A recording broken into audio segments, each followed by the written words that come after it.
A rare Big Ten treat is on the menu here in the Windy City this afternoon.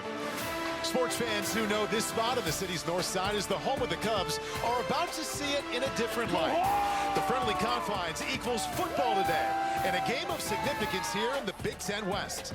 Northwestern, 10 miles away from their usual home in Evanston, playing host to their old rival, the Iowa Hawkeyes. Welcome to Big Ten Saturday, presented by Geico. Paul Burmeister, Cal Rudolph, Zora Stevenson.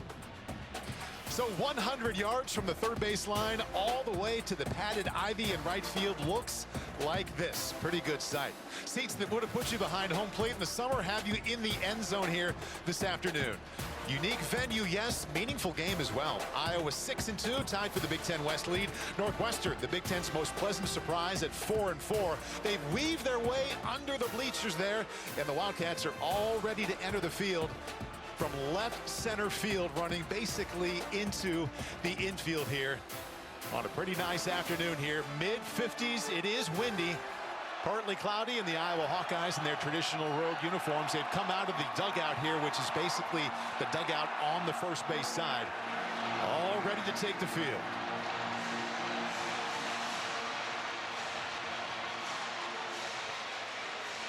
Kirk Ferentz and his Hawkeyes arrive in Chicago, coming off a bye week, 6-2 overall, 3-2, and again tied for the lead in the Big Ten West. Top of that Big Ten West looks a little different. We'll share that with you here momentarily. And the Wildcats left center field, quite a ways away from the Iowa Hawkeyes there. They made their way through the bullpen in an all purple. They are all set to take the field here at Wrigley.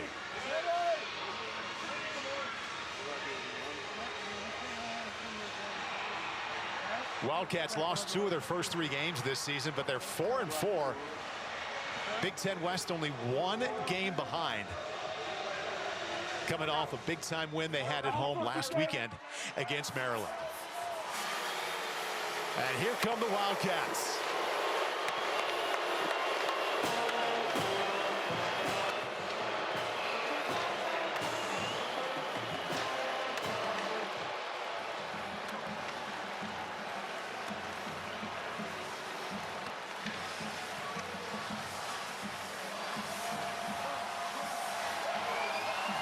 Northwestern has won 4 out of 5 games in Chicago this season, but they've all taken place in Evanston on their home field. And the Hawkeyes now with their traditional swarm, a short swarm from the dugout on the first base line to midfield. Northwestern's interim head coach is David Braun. He's standing by with Zora. Coach, a unique setup today at Wrigley Field. What do you make of the opportunity to play football inside one of the nation's most historic ballparks? You know what a great opportunity for our student athletes. I mean, you couldn't ask for anything more. In Chicago, historic Wrigley Field, Big Ten football, college football at its best. Your quarterback, Brendan Sullivan, gets his 4th start in a row. How has he handled leading this offense? You know what, he's just taking it one step at a time, and he's done what he's done since the day he arrived on campus. He battles for these guys. He's a process-oriented dude. He loves his teammates, and we just continue to see Sully getting better and better every week. Appreciate the time, Coach. Thank you. Zora, Coach, thank you. Plenty of seasons have come and gone here at Wrigley where the Cub fans had to do without relevant late-season games. Well, we've got a good one for you this afternoon, but it'll take place on the gridiron. Hawkeyes, Wildcats on the other side of the break. Wrigley Field, home of Chicago's beloved Cubs for over a century. A ballpark tucked away on the north side between Clark and Addison. There was a time, though, when football was just as significant here as America's pastime. Wrigley was home of the Bears and some of the city's most memorable legends. Grange, Luckman, Sayers, Butkus. Wrigley Field was Chicago football. And on this crisp autumn day, the sport returns to the friendly confines and finds 2 schools fighting for a division title. Iowa is coming off a heartbreaking home loss. They're going to take this thing away from him. Returner waved his left hand, which is an invalid fair catch signal. Cooper DeJean is as stunned as anybody. Now they look to bounce back and stay on top in the West, while Northwestern aims to stay within striking distance and shock the conference. Looking, floats it over the middle, intercepted, yes! A beautiful day for a ball game. It's the Hawkeyes and the Wildcats from Wrigley. Let's play two. Ernie Banks would have liked to play two, but we're just going to play one here this afternoon at Wrigley between Iowa and Northwestern. And the Big Ten West looks a whole lot different right now than it did, I'd say, about 15-20 minutes ago. We started the day with a four-way tie atop the West, but recently here, again, within this hour, Wisconsin, they have lost to Indiana. Nebraska lost to Michigan State. So now there are only two teams tied at the top, Iowa and Minnesota. You see Northwestern there just a little bit behind as well. Kirk Ferentz against Northwestern. Well, when he was here in the 80s at Iowa as an assistant coach, they won 9 consecutive times, but he is even against the Wildcats here. 11-11 against Northwestern in his career. It spans 25 seasons as the Iowa head coach. On the other side, interim head coach, he is also the defensive coordinator. That is David Braun, and what a job he has done. He came here as a defensive coordinator earlier this year, but circumstances pushed in to be the interim head coach in addition to the defensive coordinator, and he's done a fantastic job after Northwestern lost 2 out of 3 games to start the season. He has them at 4-4 and looking at the possibility of a bowl game and chasing the Big Ten West title. Wonderful scene here at Wrigley, and let's play ball. From 2 yards deep, Caden Weegan upended right as he got to the 25-yard line. Earlier this week, Iowa interim athletic director Beth Getz announced that offensive coordinator Brian Ferentz, son of Iowa head coach Kirk Ferentz, would not return next season. Ferentz has been a part of the Iowa staff since 2012 and has spent the last 7 as offensive coordinator.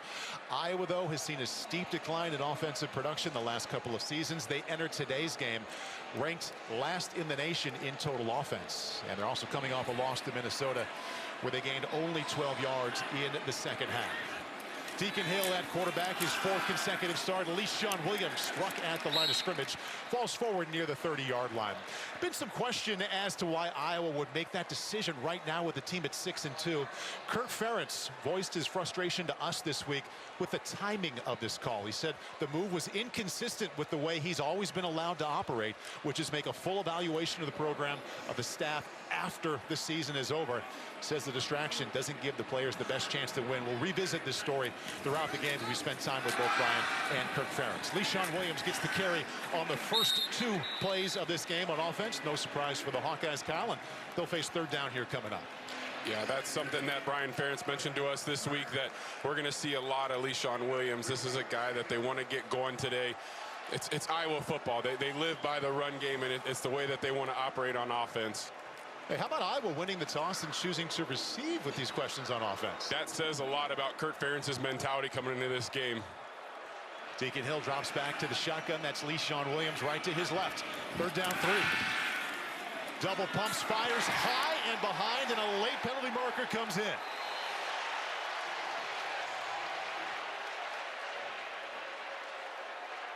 Referee today is Ron Snodgrass, veteran in the Big Ten.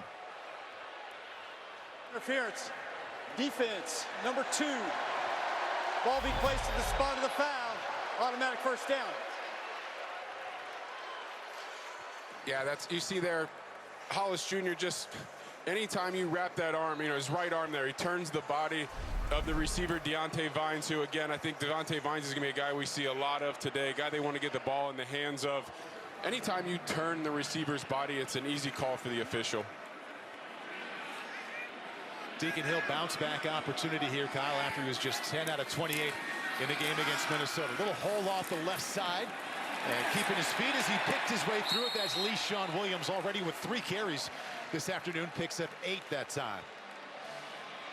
So Deacon Hill, 4th start from Wisconsin, almost went to Fordham in the transfer portal, but late decision to come here to Iowa.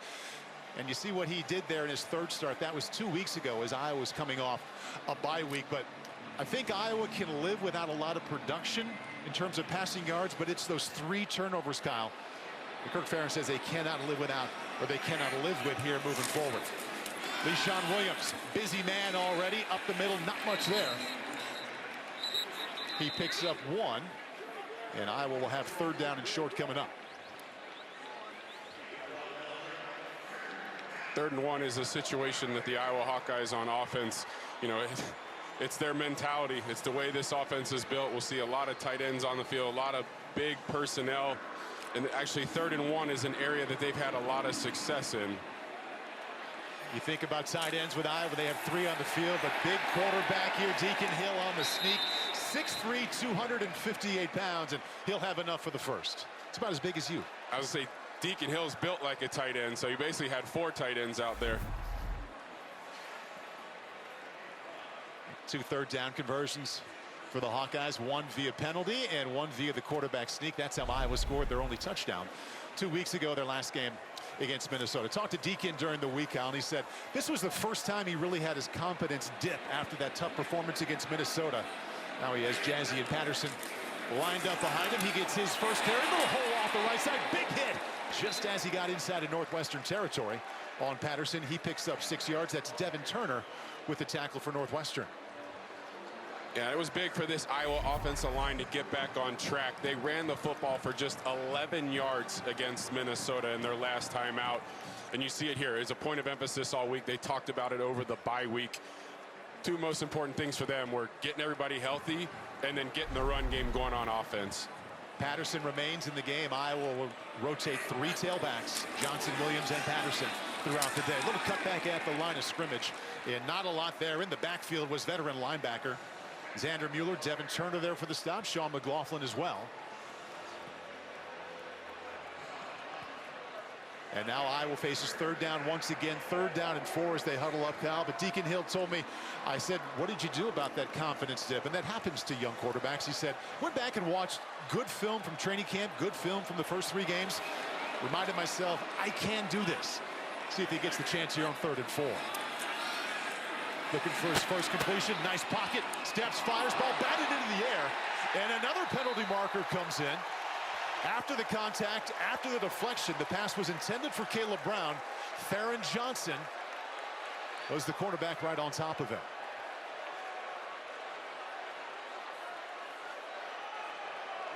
Pass interference. Defense, number 10. 15-yard penalty. Automatic first down.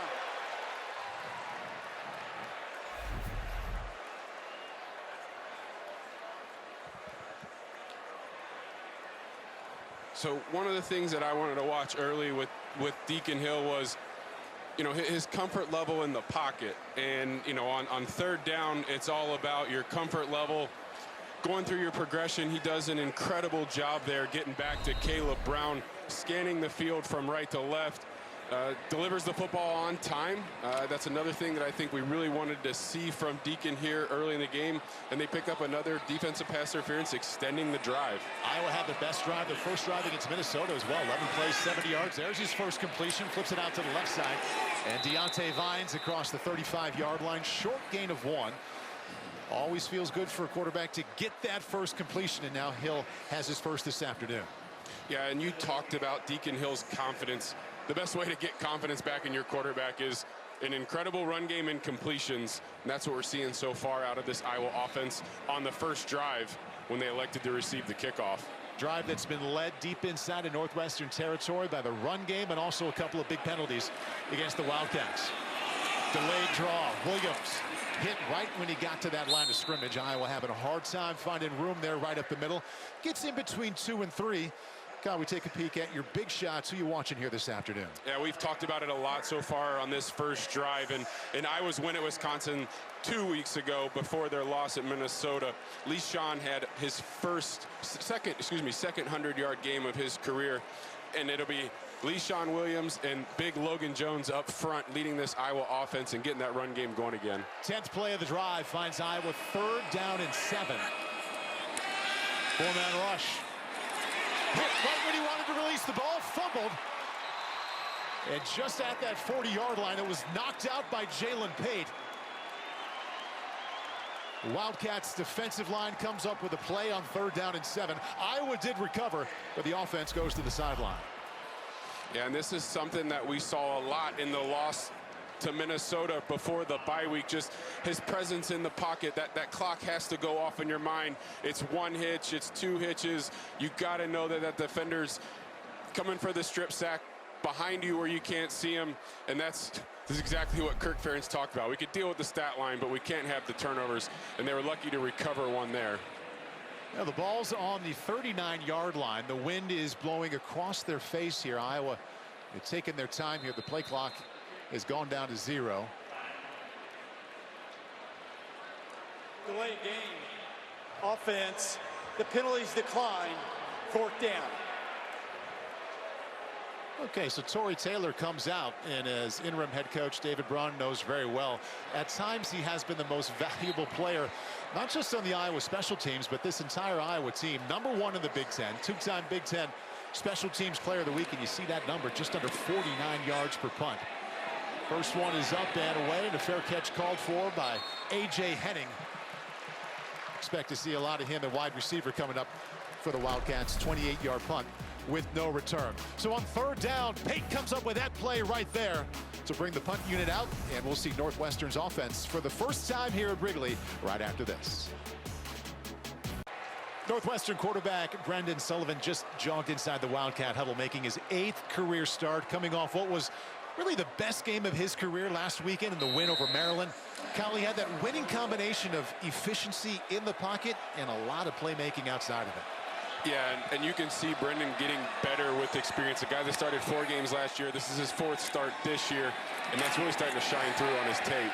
Little pitch and catch to A.J. Henning, the Michigan transfer from the Chicagoland area.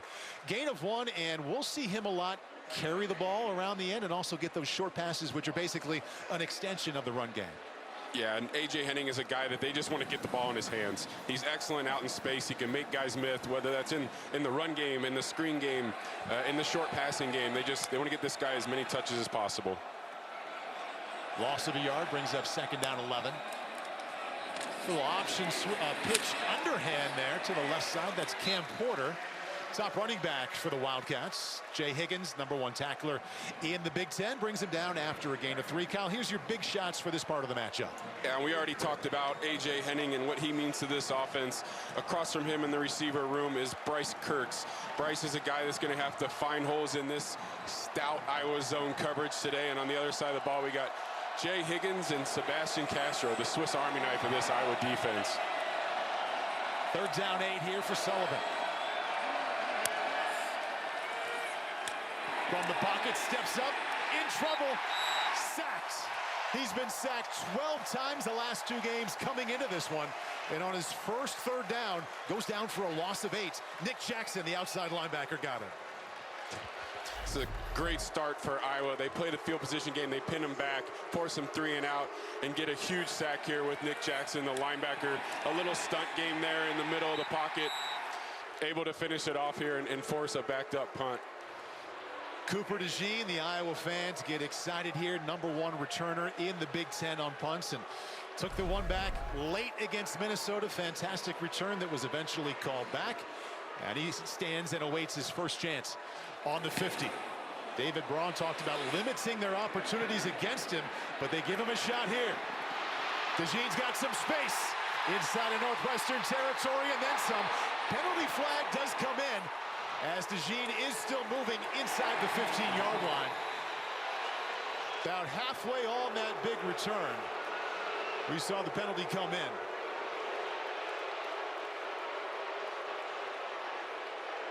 During the return, illegal block in the back. Receiving team number 12. 10-yard penalty, 1st down. Timeout. Go back a couple weeks ago, that's back-to-back big returns for DeJean that don't count. Iowa with its 2nd possession right after this.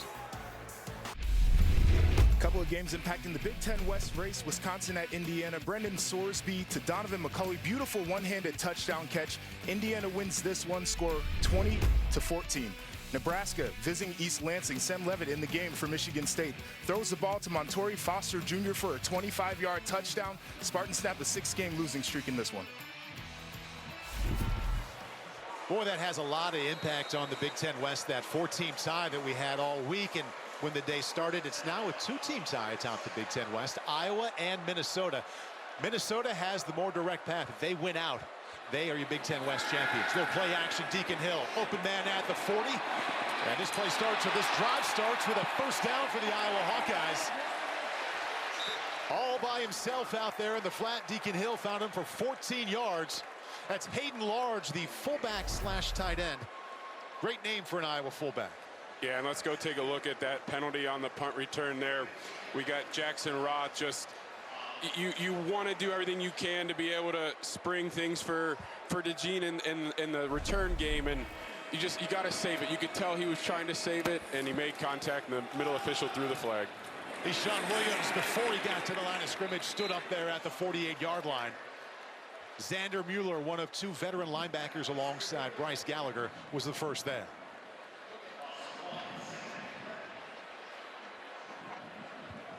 Brian Ferentz, the offensive coordinator for the Iowa Hawkeyes, talked to us this week not just about establishing the run, Kyle, but re-establishing the run after they only had 11 total rushing yards in the loss to Minnesota. Williams lost one that time, 2nd down 11. Hill's already 2 for 2, wants it all. Incomplete, but another penalty marker comes in. That is the 3rd time already. The Wildcats will be called for pass interference against Deontay Vines. This time, it's Garnett Hollis Jr.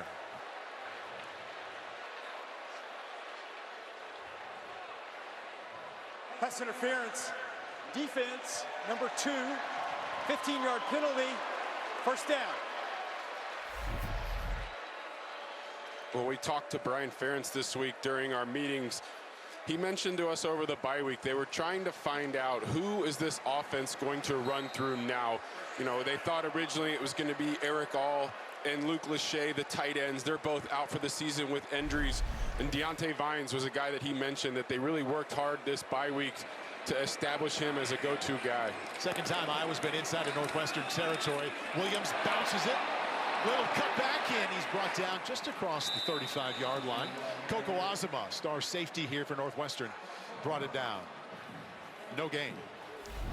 Yeah, and that's a great job there by Northwestern. They're able to get some penetration into this gap scheme. You got the guard pulling around, the tight end pulling around, but it's a great job there by big number 90, Carmen Bastone, getting some penetration. He runs into his own guy. Does the best he can just to get back to the line of scrimmage and get some positive yards. You got Wildcats and Hawkeye offensive line making plays in the backfield. They go right back to the ground. Sean Williams, nothing there. And that'll bring up 3rd down and long. Michael Kilbane, defensive tackle, making the stop after a gain of 2. Let's go to the field and check in with Zora. Sean Williams grew up right here in Chicago, went to high school 30 miles south of here. He told me this is his first time even seeing Wrigley Field. Williams said he's a South Side baby, so he was never really up north. About 40 of his family and friends are up north today, though, to cheer him on. Williams told me, I don't look at this like an away game. My whole support system is here. It feels just like high school. And he gets the screen here and drilled right away, Zora, as he caught that screen. And Northwestern's front 7 has been winning quite a bit here in the Iowa screen game and ground game. Outside linebacker Xander Mueller on a blitz throws him for a loss. Yeah, and this is a great job by Xander Mueller. He reads this out from the beginning.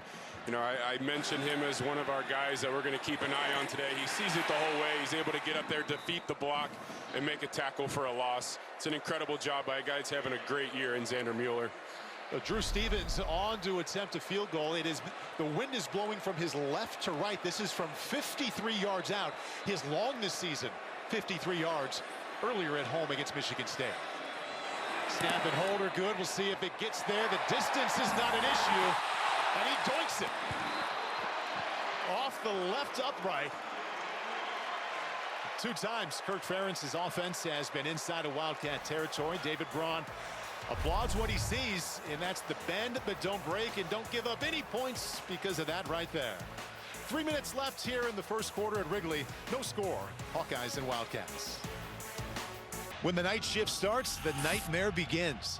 Five Nights at Freddy's is in the theaters and streaming now on Peacock. Temperature in the mid-50s, the ivy there in the outfield. You know it so well if you're a baseball fan. It says we are at Wrigley Field. First quarter, Northwestern's second possession coming up here.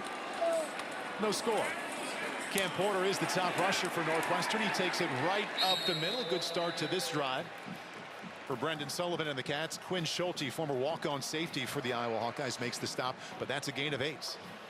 Yeah, and talking to Northwestern this week, Mike Bajakin, he has a lot of respect for this Iowa football team and the way that they do things. And I think we're seeing that out of this Northwestern offense here. They want to run the football as well.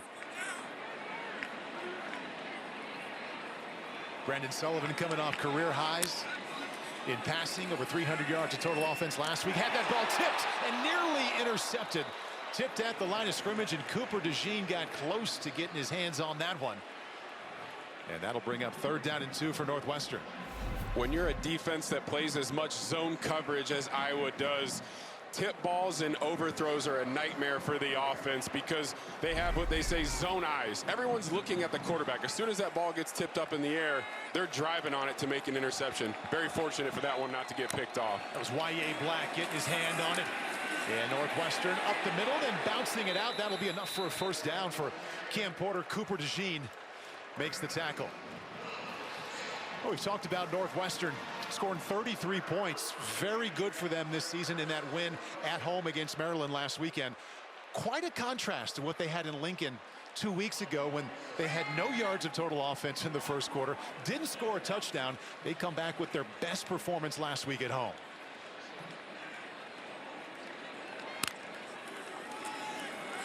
They fake it to Porter. Nice pocket for Sullivan.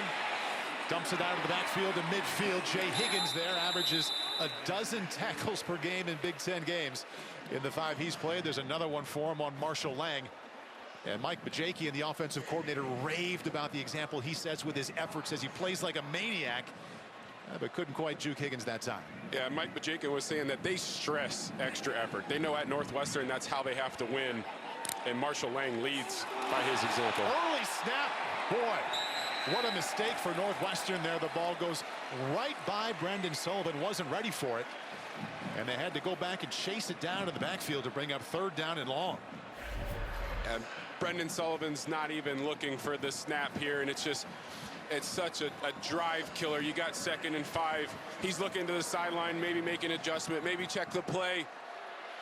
And we snap the ball. Puts you in a situation here. Now we've got 3rd and 22. Just a drive kill. You can't have mistakes like that without the explosive plays that Iowa will not give up. The last time in 3rd down and long, Sullivan was sacked. And this time they'll keep it himself. Did this very well. Big hit, though, by Higgins. He was solid at it last weekend against Maryland in the 33-27 win. Wampa was there, safety spot. Higgins in as well. Gain of 5, but on 3rd down and 22, that won't do it. Jay Higgins is just a tackling machine. He's a guy that's run sideline to sideline. He seems like he's in on just every single tackle. It's a guy that I really enjoyed watching on tape, and certainly a guy that I'm glad I'm calling his games now and not playing against. And Iowa would be glad if they give Cooper DeJean a chance here, standing on his own 20. Had a 45-yard punt called back earlier this quarter, and this time you could see the intention to just punt that one out of bounds and don't give 3 a chance to bring it back. Big Ten West, Cal, no score in the 1st quarter. Who's surprised? Iowa's had the ball a couple of times inside of Northwestern territory, but we'll start the 2nd quarter here at Wrigley. No score, Hawkeyes and Wildcats.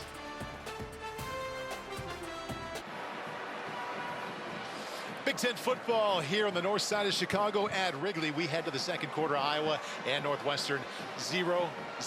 Paul Burmeister, Kyle Rudolph, Zora Stevenson with us as well. Iowa's offense was in the headlines for all the wrong reasons all week. Offensive coordinator Brian Ferentz, the university announced, would not be retained. He won't be back next season. No score, not a huge surprise, but you have dealt with these kind of distractions, coaches, these kind of things happening in your time in the NFL. I have, and a couple times throughout my career, I had offensive coordinators that, got fired or resigned in the middle of a season. And unlike this situation, they're out the door. You feel as a player, you almost feel responsible for it. What could I have done better? What could I have done more to make sure that he was able to keep his job? And fortunately for this Iowa offense, they have an opportunity to do that. They still have 4 games together. We haven't seen much here through the 1st quarter, but I think we got to go back to Kirk Ferentz taking the option of receiving the opening kickoff. I mean, you talk about his mentality and the way he coaches football. He's very traditional, very conservative. Almost 9 times out of 10, you would defer in that situation. But I think he wants to set the tone for this football team and be like, look, we want the football. We're going to go get yards. We're going to go get points. And we'll see how they respond. We haven't seen much of it so far. Haven't seen any points, Kyle, but they have twice. Now, they've had a lot of help from penalties. Both times they have been inside of Northwestern territory. Hill on the move with a completion across the 35 and out near the 40-yard line. One of his 3 tight ends who played today, Addison Ostrenga. And he finds him for a gain of 6, and Brian Ferentz would take that on first down every single time. Yeah, and this is exactly what you need. You're trying to get your quarterback going. You're trying to get him some confidence. You run the bootleg there and get it to Addison Ostrenga. It's an easy completion. It's an efficient play on first down. It's positivity in the quarterback's mind. Gets this offense rolling. Iowa 12 runs, 4 passes so far. Jazzy and Patterson up the middle. And as we saw throughout the first quarter, that's Northwestern's defense, the front 7 there to meet him and bring him down after a short game. So I asked Iowa head coach Kirk Ferentz during the week, how do you get this ground game going? And again, they only had 11 total rushing yards against Minnesota 2 weeks ago. Long-time offensive line coach in college and the NFL. I thought he was going to talk to me about what the O-line needs to do and what the running backs need to do. He said, if we throw and catch it better, if our balance is better, then our running game will be better as well. Patterson, the tailback again, and again he's up the middle. And you'll see this from the Iowa offense and Brian Ferentz, the play caller. It may not work a few times in a row, but they will keep doing it. They'll continue to run up the middle. Well, the biggest thing, we go back to that naked boot on first down and getting positive yards on second down, setting up a short 3rd and 1.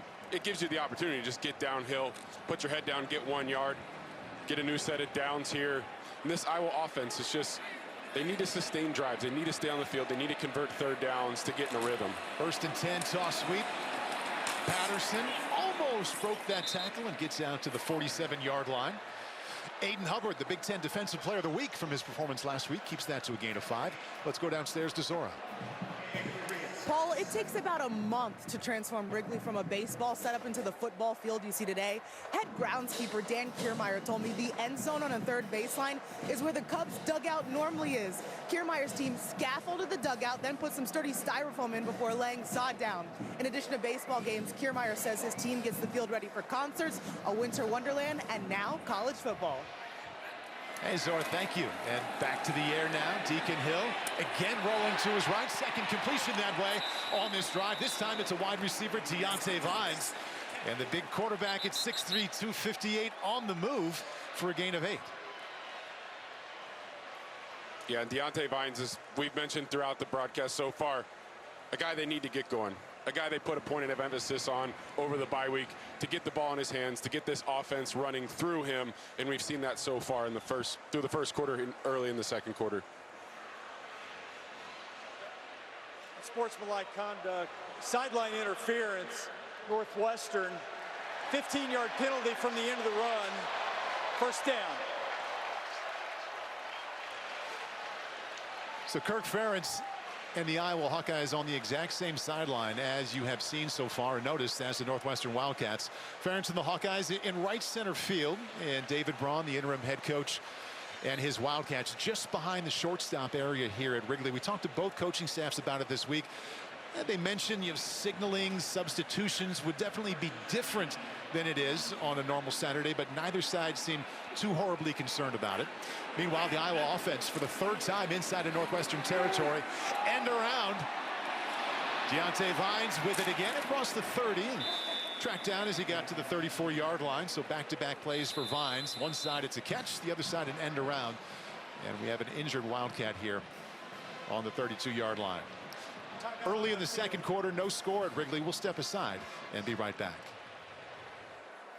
Hawkeyes on the move right now and with the football. As for that sideline infraction we just saw against the Northwestern sideline, let's bring in our rules analyst, Reggie Smith. Reggie.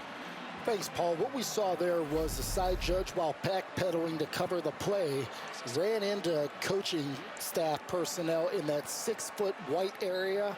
And whenever that contact occurs, that's going to be an automatic foul every time. Reggie, thank you. Iowa on the move, and again, this is the 3rd time they've been inside of Wildcat territory. They face 2nd down 6. LeSean Williams, the tailback, back in his hometown of Chicago. Still play action. Little shot to the end zone. Intercepted. Picked off by the Wildcats. A 50-50 ball sent the way of Nico Ragaini, and Theron Johnson, who had a pass interference call in the first quarter, responds with an INT here to end another Iowa drive. That's Deacon Hill's first incompletion. Northwestern will have the ball back early in the second, right after this.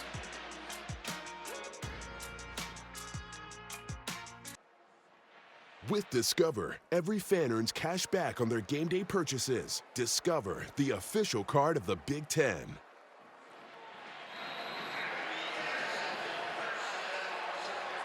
Iowa quarterback Deacon Hill, 3 turnovers in the loss 2 weeks ago, which was Iowa's last game, and on the last play, threw an interception. Northwestern, right to the ground game, out to the 25-yard line.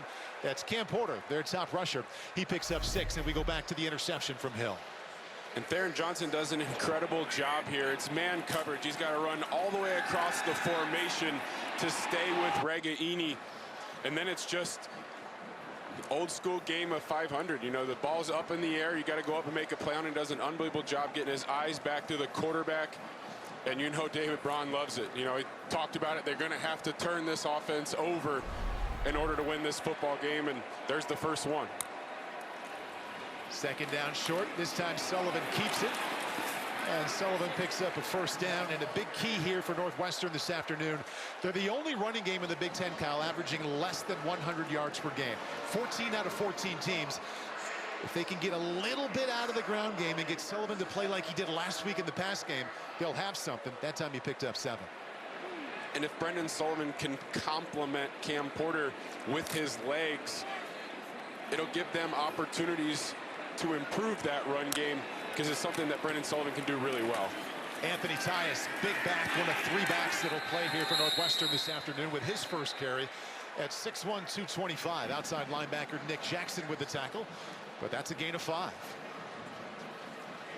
That's something this Northwestern offense is going to have to be comfortable doing. It's going to be gains of 3, 4, 5, all the way down the field. This Iowa defense will not give up big explosive plays. Tyus back-to-back carries, and not much there that time. Out to the 40-yard line. Defensive end Ethan Herkett keeps that to a gain of 3, but leaning on that ground game now. We hear about third and manageable all the time, and that's what Northwestern will have coming up. Yeah, and this is a great job here by Herkett on the edge there. Just really doing an incredible job. Coming down the line of scrimmage, shedding the block, making a tackle there for a little bit of gain to set up the 3rd and 2. Sullivan right now 1 out of 3 on 3rd down. Penalty markers come out.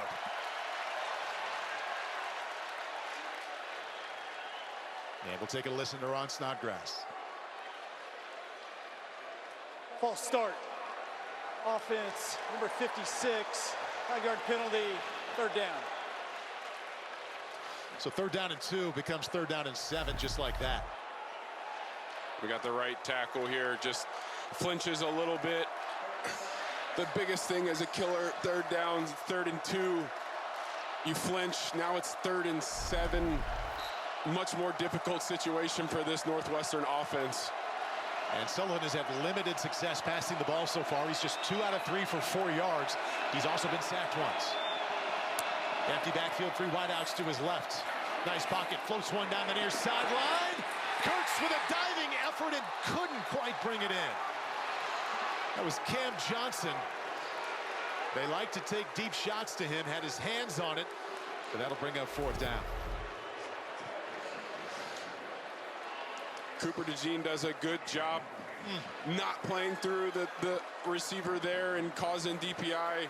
Cam Johnson has it. He just can't hold it all the way through the ground. Would have been an explosive play, which you don't see too often against this Iowa defense.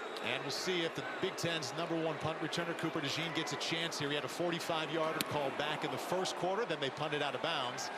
And now he lets that one hit, picks it up late. We'll see what he can come up with. Not a whole lot.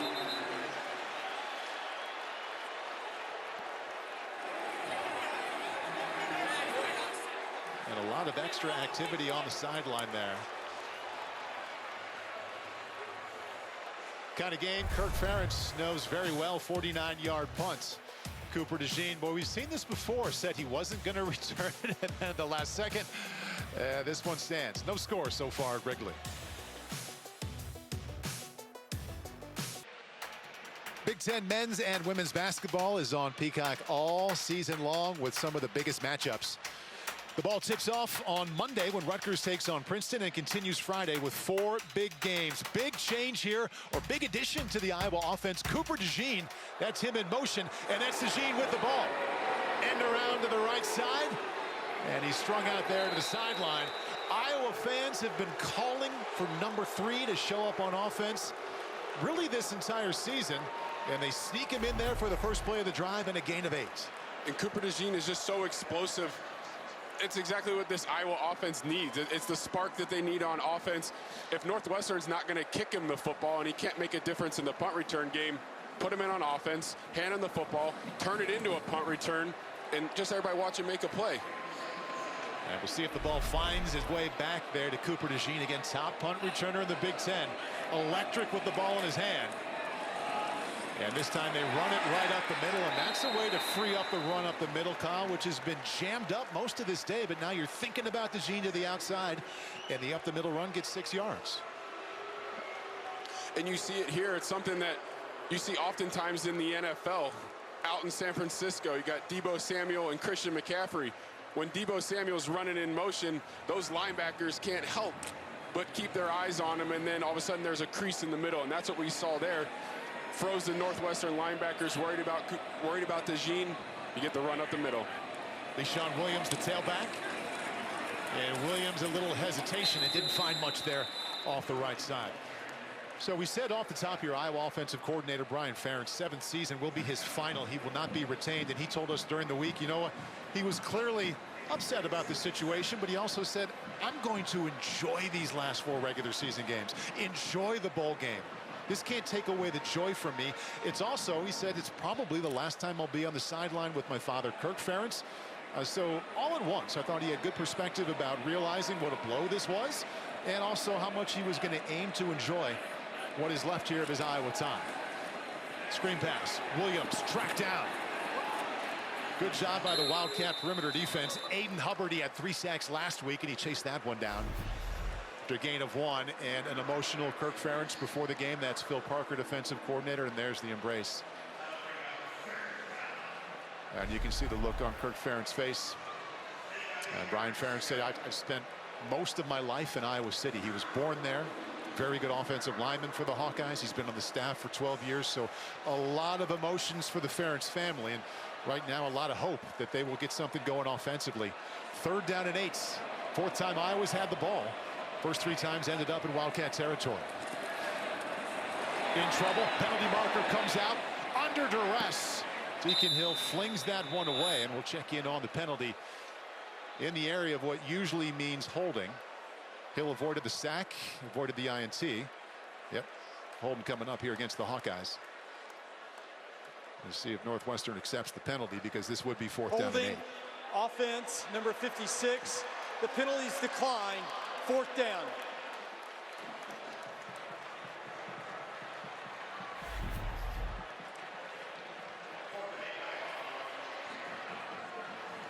We got our left tackle here. Show you the replay. Yeah, he just gets that left arm right across the rush. The official standing right back there about 5 yards away. He sees that every time. Boy, you don't see that much from Torrey Taylor. Barely got that one. A low, ugly line drive, but hey, it ends up pretty well. Goes around the 10-yard line. A.J. Henning without a chance. So the Wildcats will try and break a scoreless tie. They'll begin, though, deep in Iowa territory, or deep in their own territory at the 12-yard line. Report from the Northwestern Wildcats. Defensive back Garrett Hollis Jr. is now questionable with an upper body injury after this play. He started to run off the field, but then was soon slowed down by the team's medical staff. He was in the tent for a few minutes, then made his way to the locker room. They're still evaluating him. Zora, thank you very much. And so far, David Braun, who is the defensive coordinator and interim head coach, has watched his defense do very good work pitching a shutout. We'll see if his offense can get it going now. Brendan Sullivan, who ran for a career-high 56 yards last week, finds nothing there off the right side. Interim head coach, defensive coordinator, David Braun. This isn't what he came to Northwestern for earlier this year. He spent a life on the defensive side of the football, 4 years as a defensive lineman at Winona State in Minnesota, and then moving around the country coaching on that side of the ball, the FCS level. First time coming to FBS to coordinate the defense, and after the hazing allegations cost Pat Fitzgerald his job in July, he has taken over as Porter is wrapped up and in trouble off the left side to bring up third down. Loss of one. Ethan Hurkett there along with Logan Lee.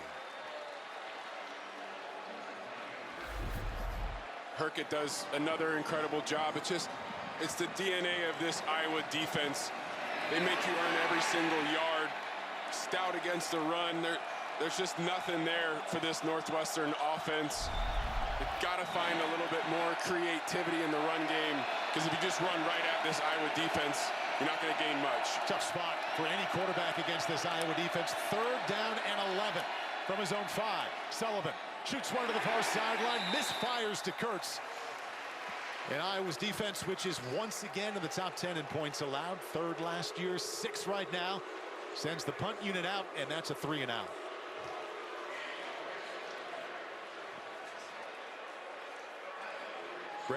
Brandon Sullivan, the quarterback, making his 8th start here for Northwestern, talked to us yesterday from the gorgeous Northwestern facility. Said a lot of playing quarterback against this Iowa defense isn't about reads and throws. It's about living with the 3 and outs that you know they're going to give you and maintaining your calm and confidence. See if Cooper DeJean gets a shot here, low end over end. And he thought about it, but I'll just let that one bounce. And the Hawkeyes this time will begin inside of Northwestern territory. Big Ten Saturday on Peacock is brought to you by Ancestry. Discover, preserve, represent. And by Geico. It's easy to Geico. We think about Wrigley Field right now as a baseball facility in the Chicago Cubs, but from 1920 to 1970, the Bears played all their home games here. Northwestern has played a pair here in the last 12 years. They lost the last time 2 years ago to Northwestern by double digits.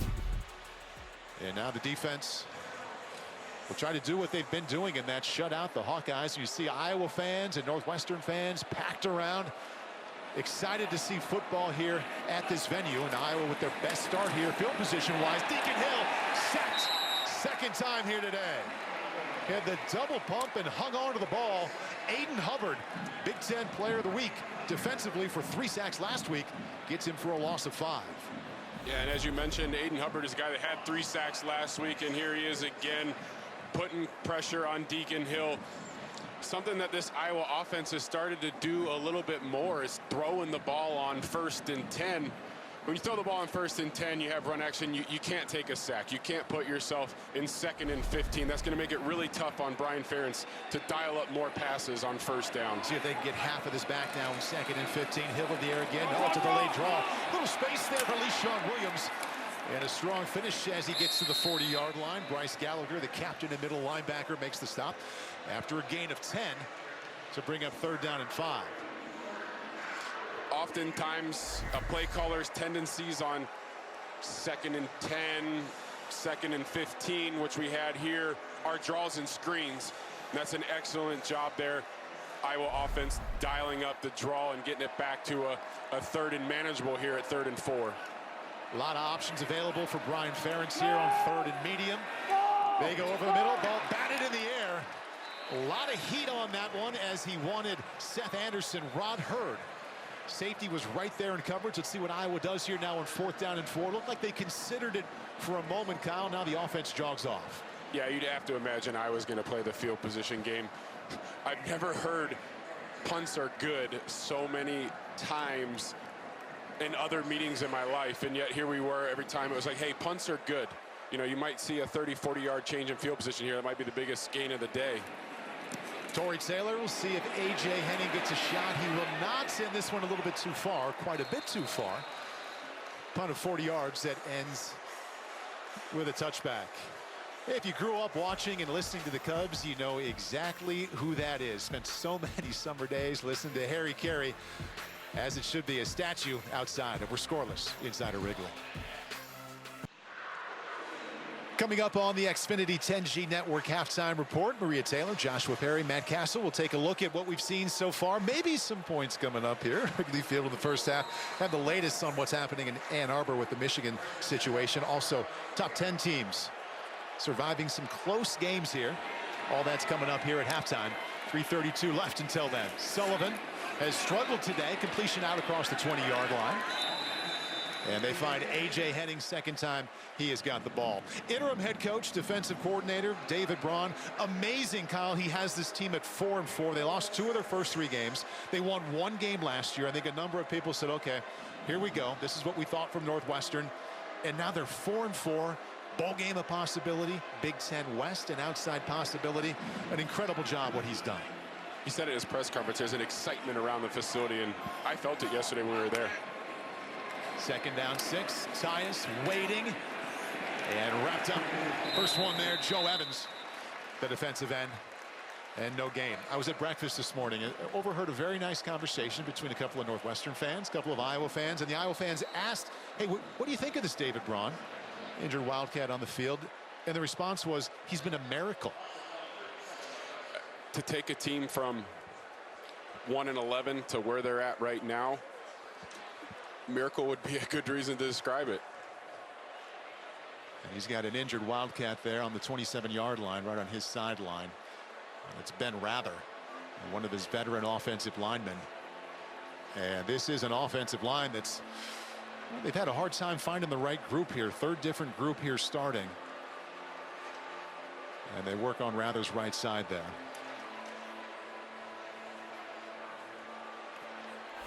Take a look at what happened on this last play, Kyle. He's number 71. He had a collision there with outside linebacker Nick Jackson on that right side, which they were looking at.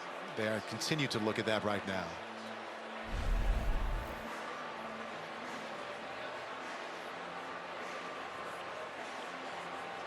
He's one of the seniors, and this is a young offensive line, Kyle, that they lost Peter Skoronski first round to the Tennessee Titans.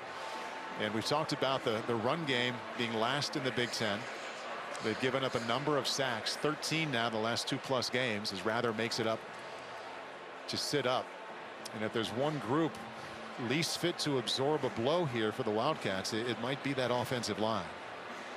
Yeah, I think that's an offensive line that over the past few years, you mentioned some of the first-round picks that they've had off of that offensive line, and you know this Northwestern offense looks a little different than it had in years past with a much younger, inexperienced offensive line. So definitely can't afford to lose a senior and a senior center who's out there making all the calls. Tough spot for a quarterback too when you get used to one guy as Rather goes into the tent. You just don't want to be thinking about a snap. It is easier to take a shotgun snap here, as Sullivan does here on 3rd down and 6. Pair of pass catchers to his left looking that way. The quick out. Too much out in front. He missed him. We do have a penalty marker that came into the backfield there right after Sullivan released it. He wanted A.J. Henning. Nice coverage from Quinn Schulte. And a meeting of 4 officials here. They'll let us know here about this penalty flag on the 20-yard line.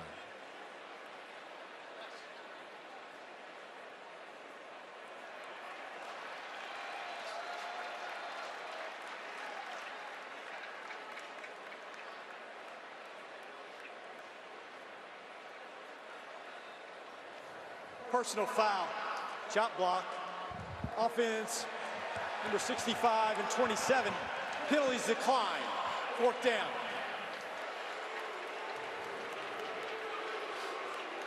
Running back Anthony Tyus in on that shot block there. He's lined up to the left of Sullivan.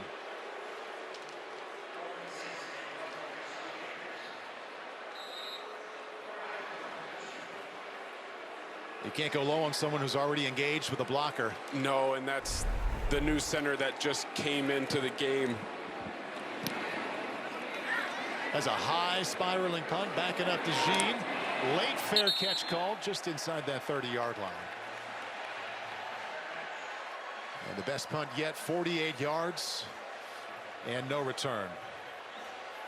Cooper DeJean was almost the hero 2 weeks ago, Iowa's last game. Inside at 2 minutes, Iowa struggling offensively. Their defense comes through, producing a punt, and there's DeJean Looked like he wasn't going to get a shot, but scoops it up, somehow finds his way out of that down the sideline and weaved his way into the end zone.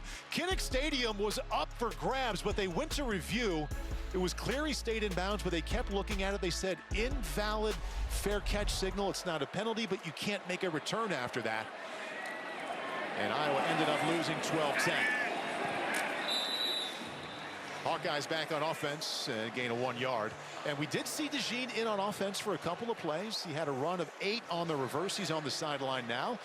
A number of Iowa fans would love to see him back. We saw this in the World Series as well. An Iowa fan behind home plate holding up a sign that said it wasn't a fair catch, and we see that here again. And there it is, just a larger version at a different baseball venue here this afternoon. Yeah, and Cooper DeJean's a guy that, we're seeing him on offense, see him in the punt return game. Just so dynamic and so explosive.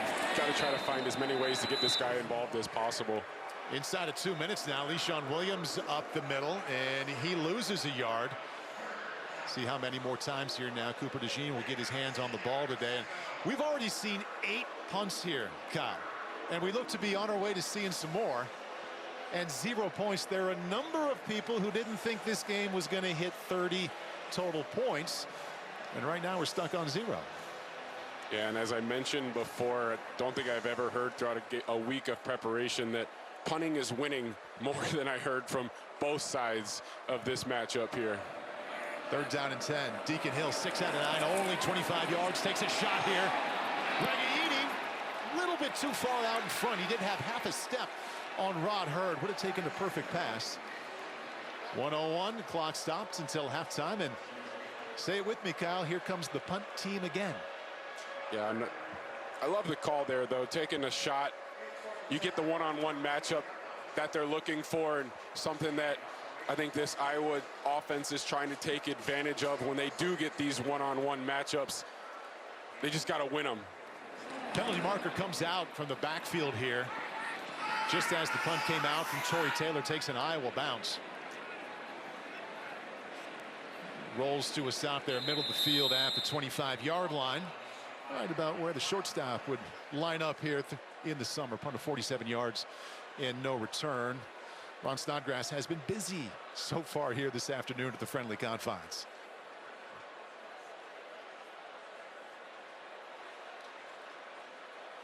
Okay, so it was 4th down and 10. Now it'll be 4th down and 5 if this does go, and Kirk Ferentz in a conversation to figure out what exactly that call would be. But if it does go against Northwestern, 4th and 5, still deep inside their own territory. Hard to imagine they'd go for it.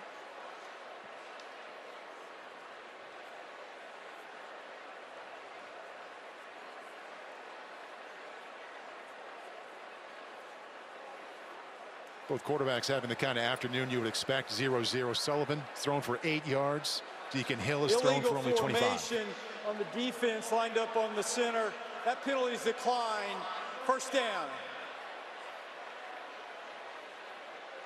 Let's bring in Reggie Smith. Reggie, what'd you see there?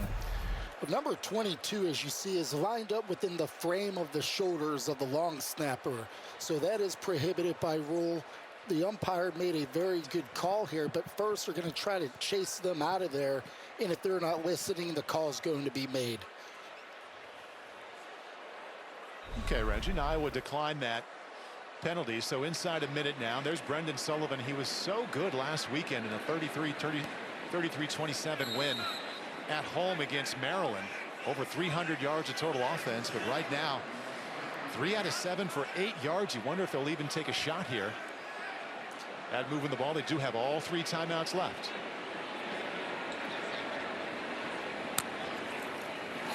Okay, so he is going to go for it. Steps up. He's been sacked once and now twice. Sullivan brought down by Y.A. Black. Loss of 3 yards. Clock stops at 44 seconds. Timeout, Iowa, their first of the half. This is the 32nd timeout.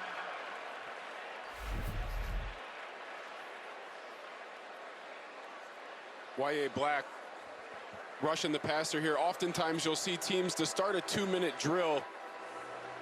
Quick run, screen pass, something to get the drive going. Does an incredible job taking advantage of a drop back pass. busts out the baseball celebration here at the friendly confines. Oh, a lefty. Looks like he hit that one out of right center for sure. He would have had to get all of that because the wind is blowing directly at a left-handed hitter today, trying to hit it out right center. We saw earlier a field goal attempt go off the upright for Iowa, and that wind it's been whipping around 15 miles per hour might have pushed it just enough to go off the upright. There we see wind blowing in today at Wrigley Field. So a big contrast for Brendan Sullivan. Remember, 2 games ago he struggled against Nebraska. Last week he was terrific, and now back to struggling here again this afternoon. Only 8 total passing yards. Porter this time up the middle and out to the left side, just across the 25-yard line. Northwestern sideline wants a face mask, gain of 4. And the clock continues to tick. Iowa will not call that timeout. And Northwestern will not have to run another play here if they don't want to. 3rd down and 10. And now the clock stops with 21 seconds left. I kind of thought Iowa might call a timeout there immediately. Yeah, oftentimes you see that play called on 1st down. You know, we want to get into the 2-minute drill, but we're backed up against our own end zone. You're playing a defense in Iowa that makes you take chunk all the way down the field. So if you can spring a big run. So they did call a timeout their second count. Later, yeah, if you can spring a big run or complete a screen pass to kind of jumpstart that 2-minute drill,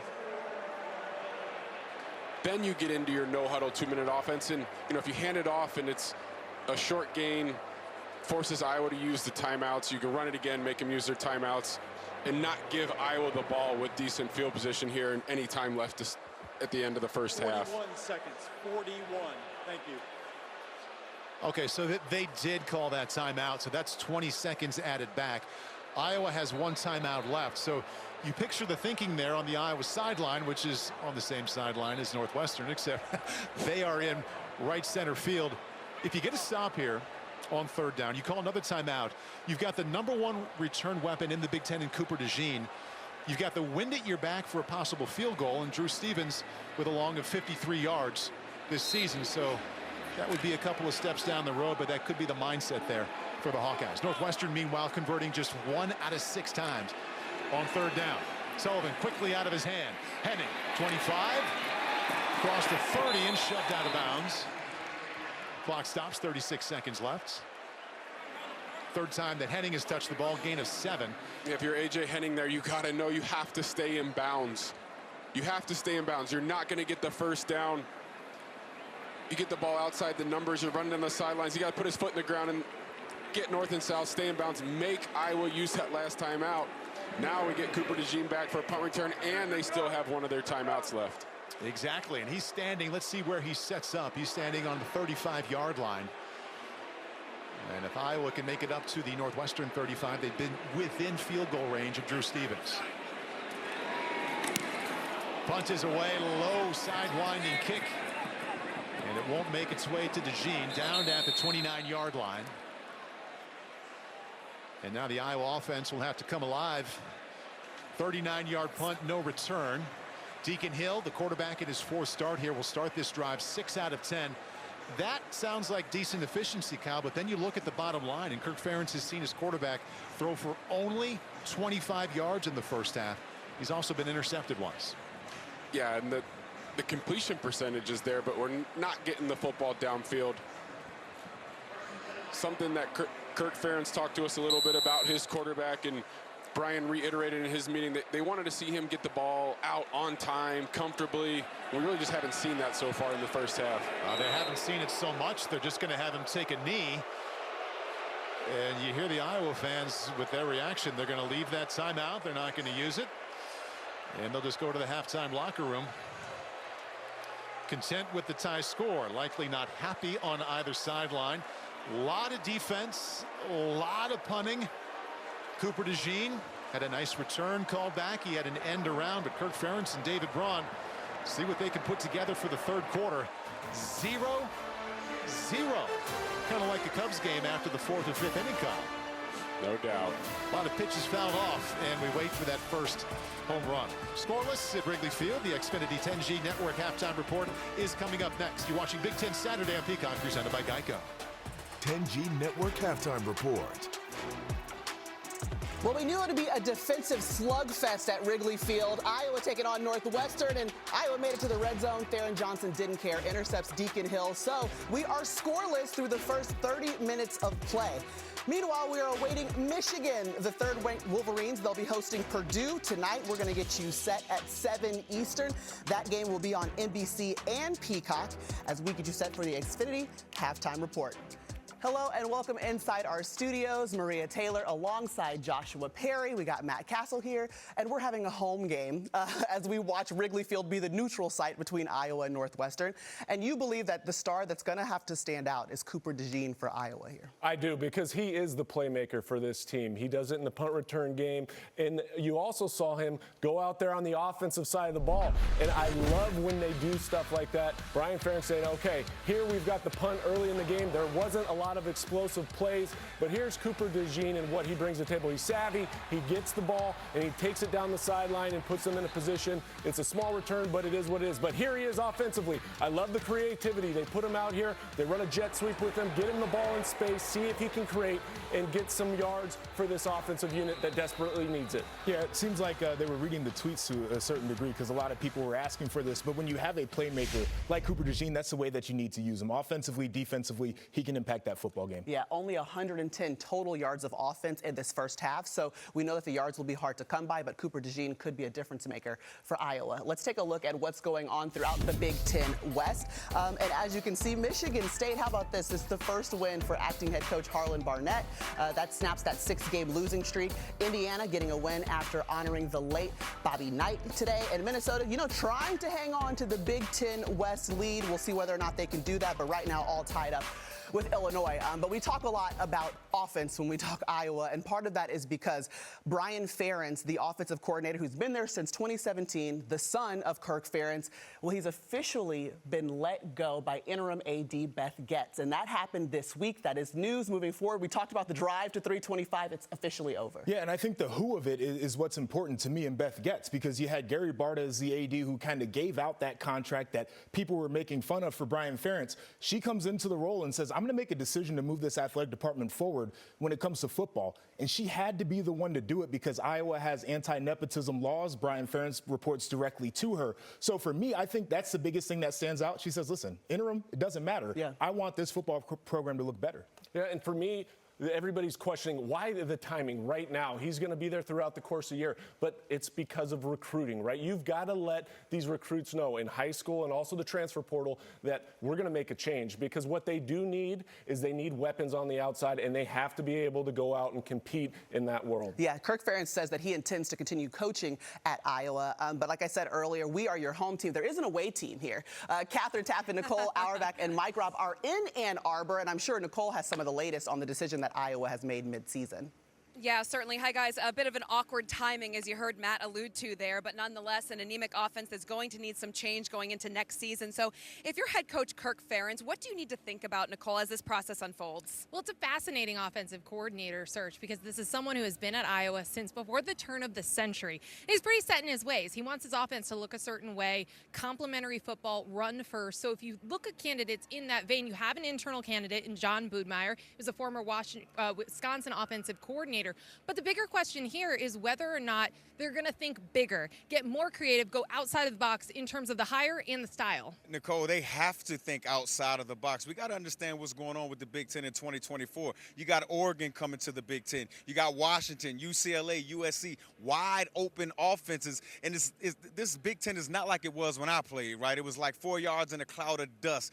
Kurt Friends and this whole entire Iowa organization, these guys got to get with the times, especially with the teams coming to the league. All right, meanwhile, we are here in Ann Arbor. Of course, the big story surrounding Michigan and the NCAA investigation into advanced scouting. We heard last night the resignation of Connor Stallions, who's been at the center of this signal stealing controversy. And when you look at what's been happening around the Big Ten, and certainly within the conference, they're not happy. They want change. But what is the latest with what is going to happen here with this situation, Nicole? Well, there's been a lot of frustration. I've heard from a lot of different corners. The coaches, administrators in this league, they have gone to Tony Petitti, the commissioner of the conference, and made it clear. They have vented to him, and they have asked him to punish Michigan. He does have the authority to do so under the Big Ten sportsmanship policy. But the question is, will he do so before an investigation is complete and set a new precedent there? The other schools will tell you they think he has enough information to do that. They have shown him the ticket sales to Connor Stallions. They have shown him in-stadium surveillance footage. So they're asking him to act, and the question is, will he do it?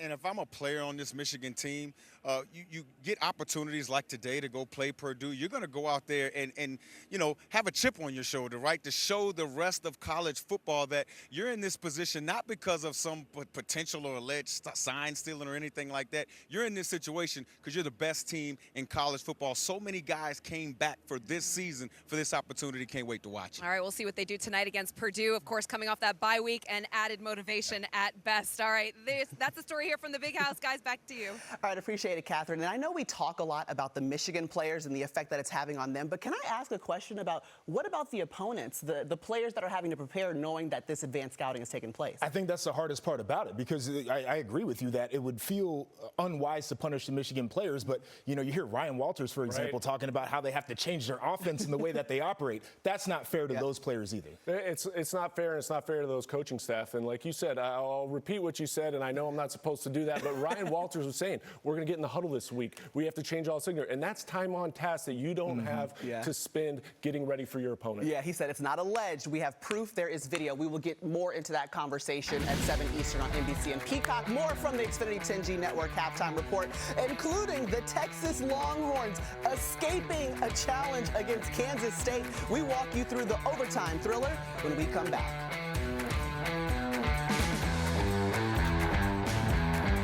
What he's able to do is go out there on a daily basis and put in the work and then go out there and it performs on the field. All right, we're going to see who performs well on the field in Wrigley Field when we come back. Second half coming your way between Iowa and Northwestern. This has been brought to you by Geico. I'm on a mission now. No, you can't stop me now. I keep it coming now. No, you can't stop me now. I'm on a mission now. I'm on a mission now. I'm gonna bring it now. They keep it coming now. No, you can't stop me now. It's easy to Geico. I'm on a mission now. Well, the pitchers have their best stuff here at Wrigley this afternoon, and the wind is blowing in. 0-0. Hawkeyes and the Wildcats. And a couple highlights, if you can call it that, of what we've seen here in the first couple of quarters. The quarterbacks, they are struggling, as you would guess. That's Deacon Hill and Brendan Sullivan. Combined offense, 13 total possessions, 10 punts. Neither team has been inside the red zone. Iowa did get close to that red zone, but that's where Deacon Hill threw an interception. Okay, Wrigley Field, normally baseball. The Cubs this season, we did see 3 1-0 shutouts, Kyle. 1-0 not in play, but 2-0 is. 2-0 and 3-0. So who knows? Maybe we see another shutout today. We'll see. Northwestern's offense will be the first side to get a crack here. Beautiful afternoon in Wrigley, inside of 50 degrees. And a fair catch called for right there. We go to the field and check in with Zora. Well, Paul, in that first half, we saw punt returner and defensive back Cooper DeJean get in on offense on a couple plays for Iowa. Head coach Kirk Ferentz said that was all in an effort to move the football. He says his team cost themselves 9 points with a missed field goal, sack, and interception in that first half. As for Northwestern and coach David Braun, he wants his defense to continue doing what it's doing. It's an offense where converting on third downs and some more play actions are needed. Coach said he fully trusts his quarterback, Brendan Sullivan, to settle in a little better. Hey, Zora, it's a quarterback that last week had over 300 yards of total offense. He starts out 1 for 1 here. Joseph Hyman strung out as he tried to turn that one up. They love to get him the ball out of the backfield. First time they have done this afternoon. Sebastian Castro returning to the Chicagoland here. Keeps that to a gain of 1. And Cal, what he would really like, and that's offensive or defensive coordinator and interim head coach David Braun, is for that man right there, Brendan Sullivan, to return to what he did last week. He only had 15 yards of total offense and a good hole there initially for Cam Porter. Penalty marker comes in. But that's the ground game and the passing game for Sullivan. Only 15 yards in the first half, and we'll check in on this penalty. Would be a gain of 3. Holding, offense, number 87, 10-yard penalty, second down. And Cal, one of the reasons 0 points for Northwestern, they're already over their season average for penalties now. Yeah, this is a team that's usually extremely disciplined, and we see the tight end here, Gordon, on the left side of the formation, and just you got to cut that defensive end off. It starts with your footwork. You know the ball hitting inside. Get your hat across. As soon as you get extended and reach out and grab that cloth, it's going to be a penalty. Tough enough when it's not second and long. Sullivan trying to get something going in the ground game. And out to the left side, Jay Higgins, top tackler in the Big Ten, out there to finish him off. And he picks up 3, but this team, Northwestern, that was only 1 for 7 converting third downs in that first half. We just heard Zora say, David Braun talked about it coming out of the halftime locker room. Tough one here, 3rd down and 18 coming up.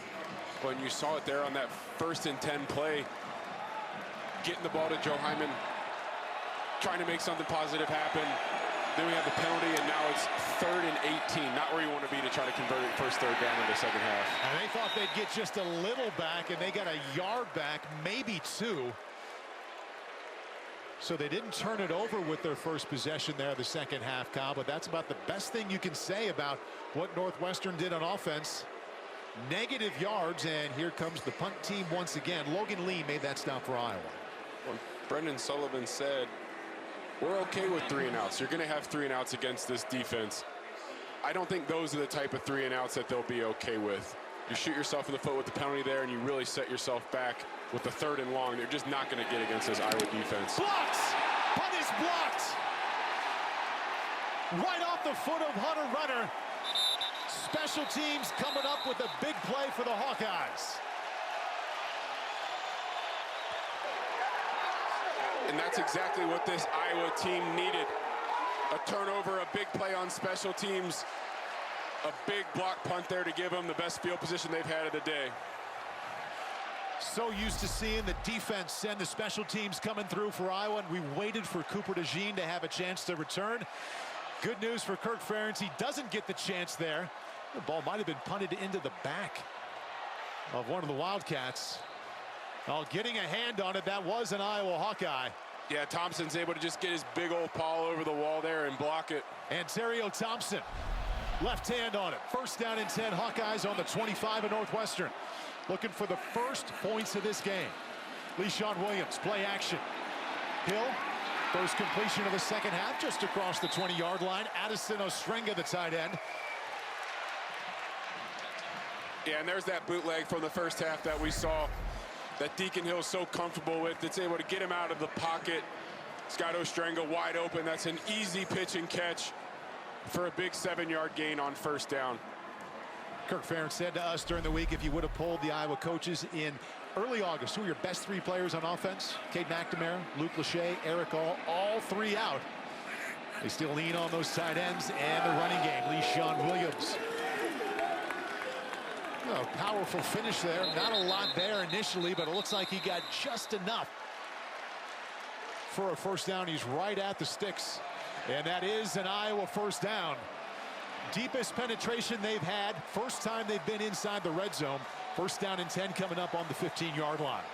Yeah, and this is an Iowa team that is #1 in the country. There's not a lot of stats offensively that they're #1 in the country on, but scoring inside the red zone, they've been inside the red zone 20 times this year. They've gotten points 19 times. LeSean Williams, the tailback, lined up behind Hill.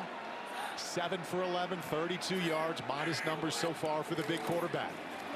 Right back to the ground game. Williams hitting the backfield, but gets inside the 10. Good individual effort. Gets him 5 yards. And the Hawkeyes will now be just inside the 10. Yeah, Paul, that's exactly it there. That's a great individual effort by LeSean Williams. We get the tight end flashing back here on the front side, zone play. He just sees the bounce cut, hits it. That's just special running from the back there. He's able to break the tackle, pick up 4 yards to keep this offense on track, and that's exactly how they have to live. Williams easily the top rusher in this game so far with 50. He goes to the sideline. Jazzy and Patterson in now on 2nd down 6. Ostrenga, short motion to the left of Hill. Patterson hits the hole and gets down to the 5-yard line. Not big chunks for the Iowa running game, but successful here to start the third quarter. He gets 5 before Xander Mueller brings him down. They're not big chunks, but they're staying on track. You get 5 yards there. Now it's 3rd and 1. This Iowa offense thrives in these short yardage situations. We see a couple more tight ends run on the field here. We got a fullback on the field. You got a quarterback that's built like a tight end. We might see another quarterback sneak. Yeah, it looks like a quarterback sneak. Hayden Large, the big fullback behind him. He'll push that 6'3", 258-pound body inside the 5. And that'll come down to a mark. It looks from right here as they come toward our end zone. He got just enough, and yes, he did. Iowa with a block punt to start this third quarter. 2 first downs, and they'll have 1st down and goal inside the 5. Hawkeyes started this in the Big Ten West. Tied for the lead with Minnesota. We see the 1st down, and with a push, every team likes that assist, and that one coming from Hayden Large. But they started outside with Minnesota, Wisconsin, and Nebraska. Badgers, they've lost. Huskers lost. Minnesota up 17-14 on Illinois right now. Inside the 5, down to the 3-yard line. Iowa moving in increments now thanks to the running game. Bryce Gallagher, the captain linebacker. Gain of 2. Jazzy and Patterson stays in the game. As the Hawkeyes are getting awfully close to what would be the first points of the game. Offensive coordinator Brian Ferentz won't be retained this season. Told us he was going to have fun in the remaining games. Might see a smile on his face if they can get this 3 more yards. I formation, Patterson still the tailback. Play action, rolling, Ostringa. Touchdown Iowa!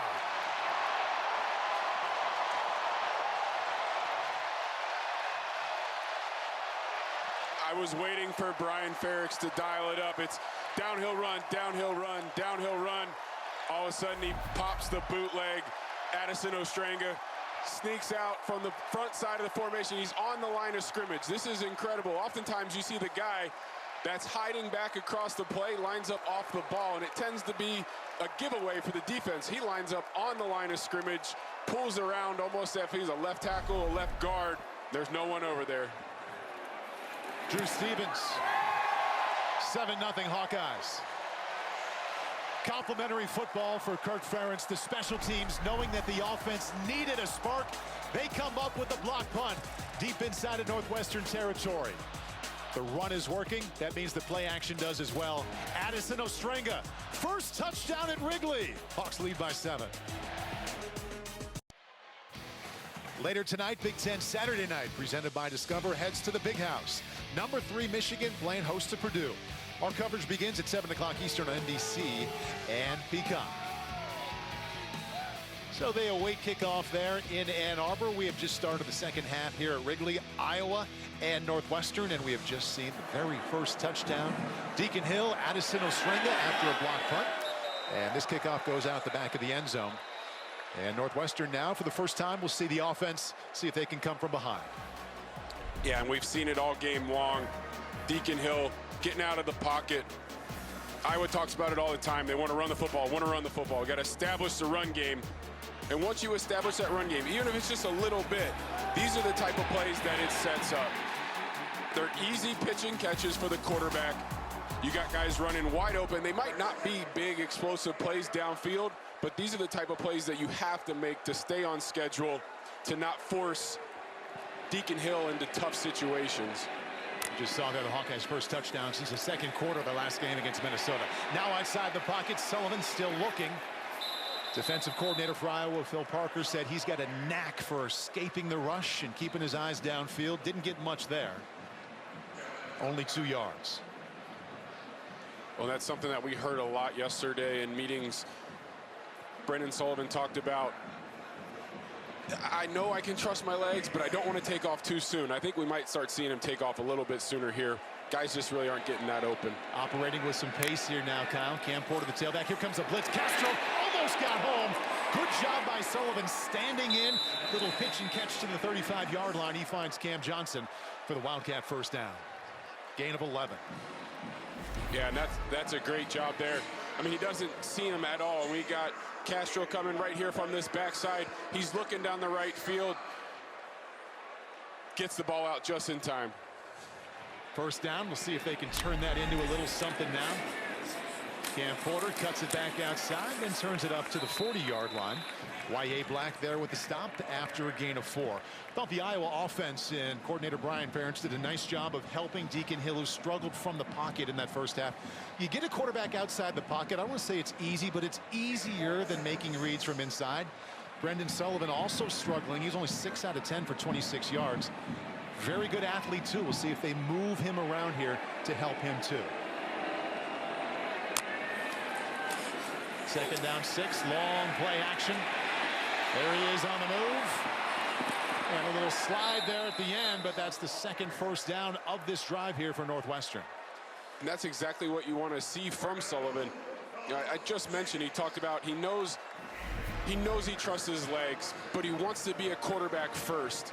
Well, you sit back there, it's hitch, all of a sudden, use your legs, take off. And that's exactly what he did there, picked up a huge first down. Such a fine line for a quarterback like him. He sat across from us yesterday at the facility and said, you know, I love making plays outside the pocket when they're not there, but I've got to remind myself I'm a quarterback first and hang in that pocket too. First down and 10 now on the 48. Thought about the pass, but kicked at that time. Gets across the 45. Jay Higgins, top tackler in the Big Ten, with another stop, and we go downstairs to Zora.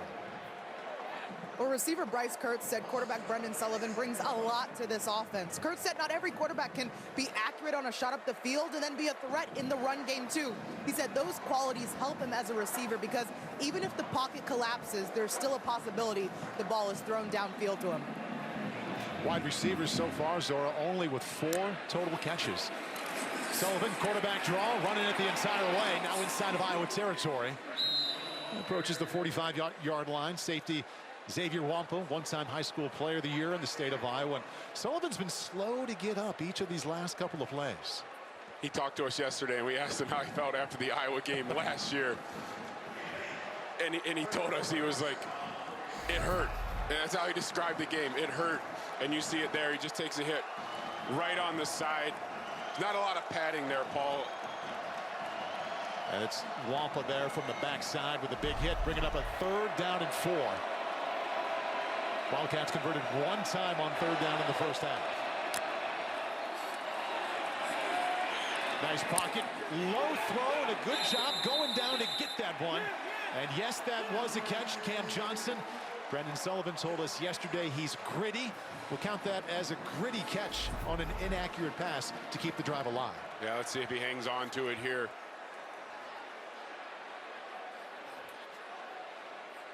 Well, we got a little discussion here. We'll take another look. This is Cam Johnson. Northwestern is on the ball now. First down and 10 from the 41 now.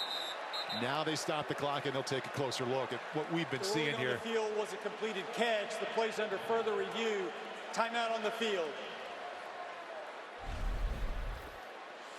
Offenses for both sides have been better here in this 3rd quarter. They'll take a look at if that was a catch, and we'll take a short break. So we missed the very top of that, but Ron Snodgrass said that the call on the field, which was a completion, was reversed. Incomplete is the official call. Our rules analyst is Reggie Smith. So, Paul, when we're looking at this last angle where he's coming in, and this is the shot here, we can see that the ball hits the ground. So the replay official must have determined that he did not demonstrate control and that the ground aided in this catch.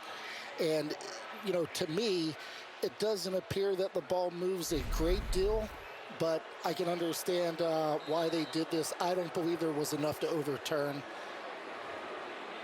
But they did, and the end result, Northwestern set to punt. Their last one was blocked, and Hunter Renner gets that one away. Top punt return to the Big Ten. Cooper DeJean lets that one bounce, and the Wildcats had a chance there to down that one inside the 5.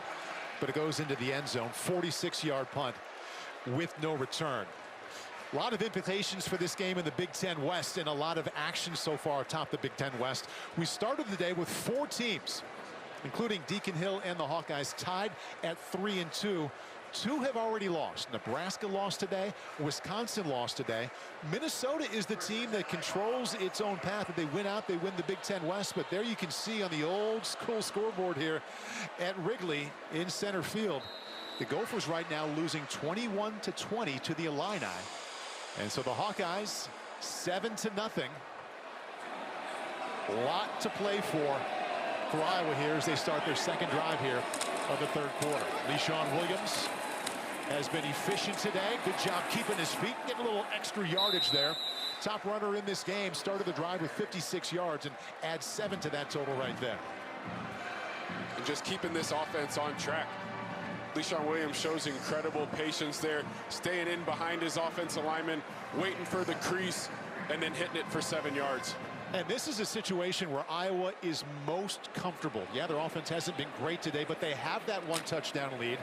They believe in the special teams. They believe in the defense, and Brian Ferentz is used to leaning on the ground game in these spots. Williams remains the tailback. Little play action. Hill wrapped up, tries to escape, flings that one away. Almost intercepted. Disastrous play for Iowa. Kenny Soares, the outside backer, was in on Hill. Lucky they didn't get sacked, Kyle, and lucky that ball wasn't picked. Yeah, and Deacon Hill does, a good job there. They've seen this naked a few times, and he's like, look, you fooled me once, you're not going to get me again. And he reads it, able to get up the field. And this is where Deacon Hill, I know what he's doing. He's trying to save the play, but you can't make something bad worse by turning the ball over at this point in the game with this field position. Already has 1 interception that stays there. Iowa has converted 3 out of 8 times on 3rd down. 3rd and 3, they try it up the middle. They get to the 30-yard line. And that is another Iowa first down, just enough. Now, they've had success here early in the second half. They had first downs. They picked up also a touchdown with the play action and Hill rolling to his right. Failed that last time. Williams lost a shoe, but he did pick up the first down. And the Hawks in no hurry whatsoever now, inside of 4 minutes. That 1 touchdown for Kirk Ferentz came from Hill to Estrenga early in this third quarter. Came after a block punt. Another first down run. This is Jazzy, and Patterson hit hard, and a penalty marker comes out as he got hit.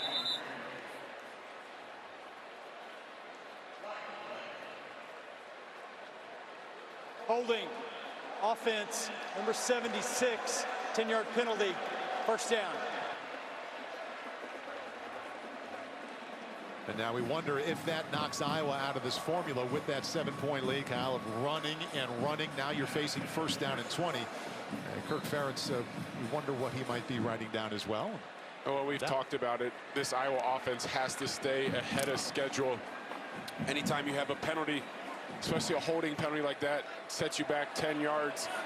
First and 20, excuse me, is not where this Hawkeye offense wants to be.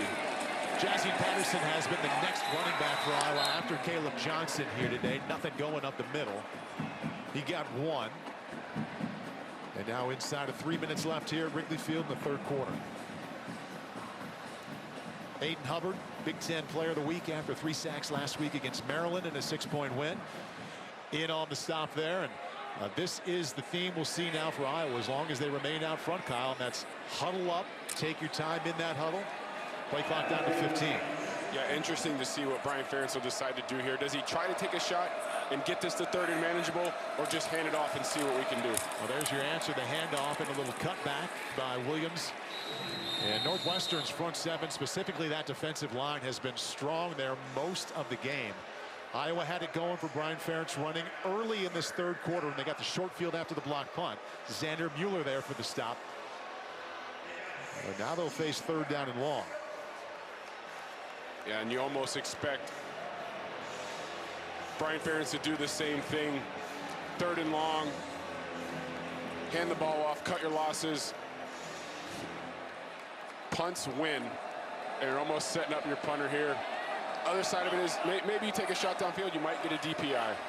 3rd down 16, and they will go back to the ground game up the middle.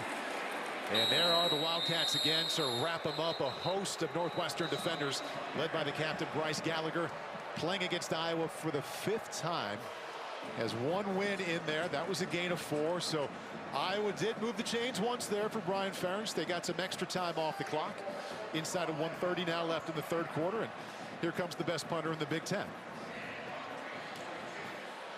Yeah, this Iowa offense, we talked about it. They're not built to overcome a 10-yard penalty, 1st and 20. You see it there. It's run, run. Just cut your losses and punt the football. Torrey Taylor, high end over end punt. A.J. Henning will let it bounce. Takes a Northwestern bounce in. The Hawks pick it up there on the 33-yard line. Exactly 1 minute left here in Wrigley in the 3rd quarter. Iowa with a 7-0 lead over Northwestern. In the Big Ten West, Illinois at Minnesota. 3rd quarter, Illinois down 6. Luke Altmaier finds running back Caden Fagan for a long touchdown. Illinois takes a lead in the 3rd quarter.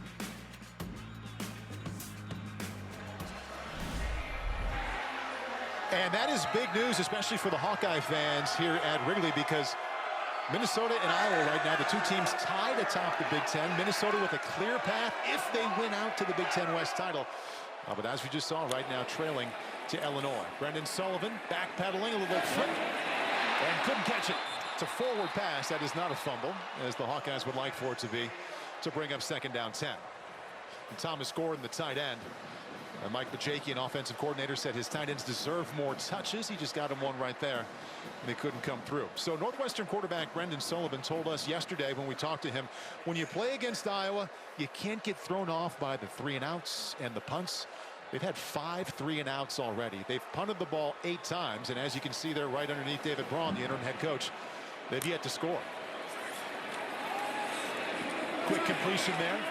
Kurtz, their top receiver, with his first catch. As Bryce Kurtz having a breakout season, Jamari Harris made the tackle.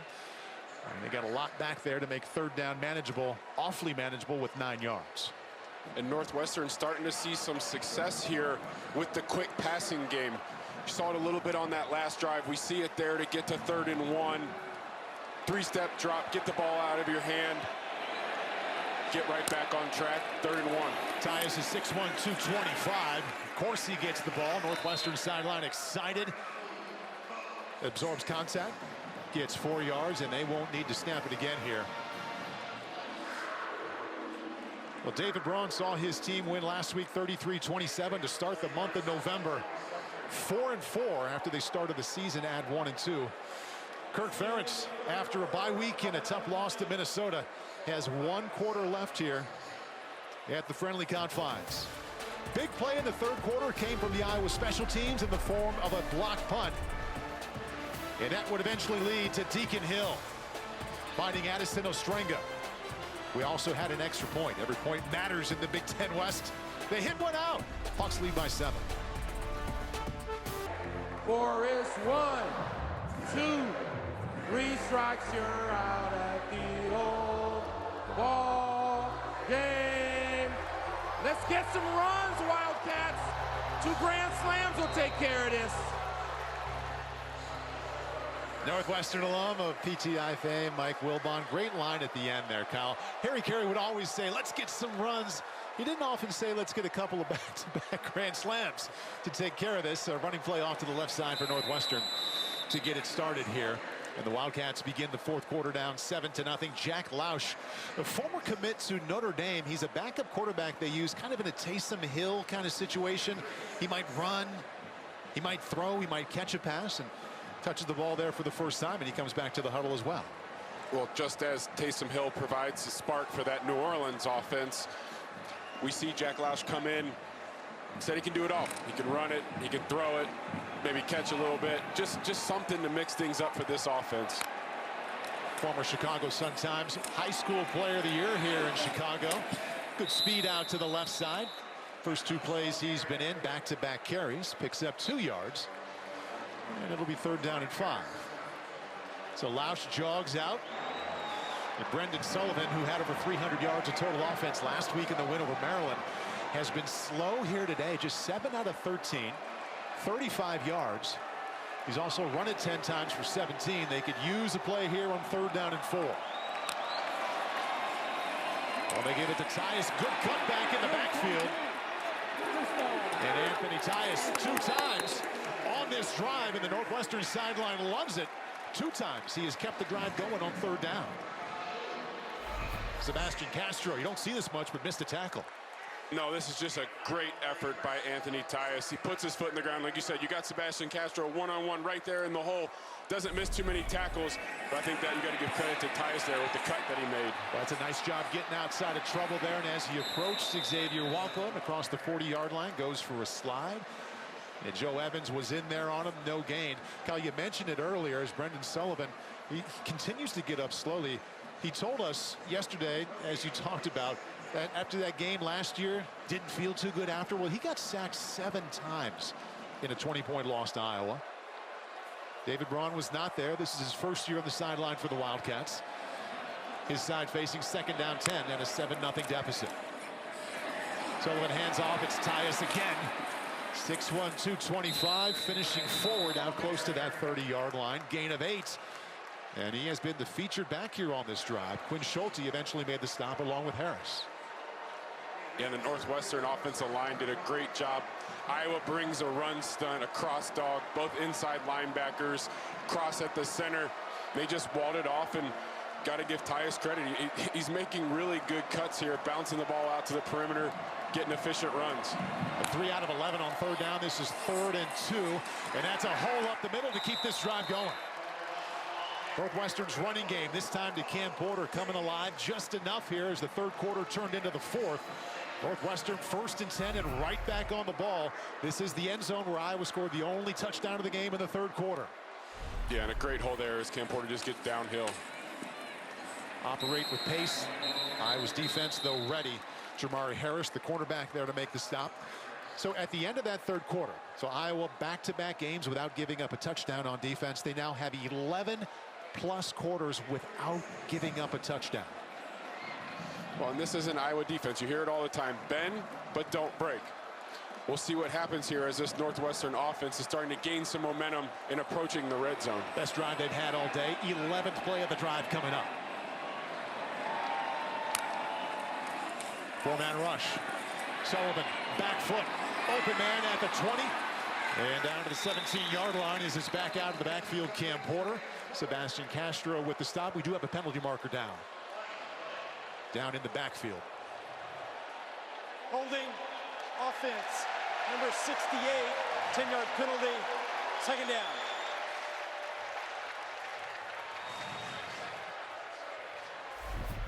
Difficult for any team to absorb a penalty like that on the move, but especially for one that hasn't scored today. Yeah, and you just see Josh Preeb there. Gets beat quick right away with the move from the interior defensive lineman and just reaches out and arm bars him, impedes the defensive lineman's rush, and it's killer. You got to drive, you got the momentum, set up a 3rd and short there, 3rd and 1, 3rd and 2, and now we're back 2nd and 17. 7 penalties now for 71 yards against Northwestern. Back to the air as Sullivan steps up to the sideline. Going down to get it is Cam Johnson. This would be a heck of a catch if it is indeed a catch, and they say yes it is. See if he catches this one. Would be a gain of 13.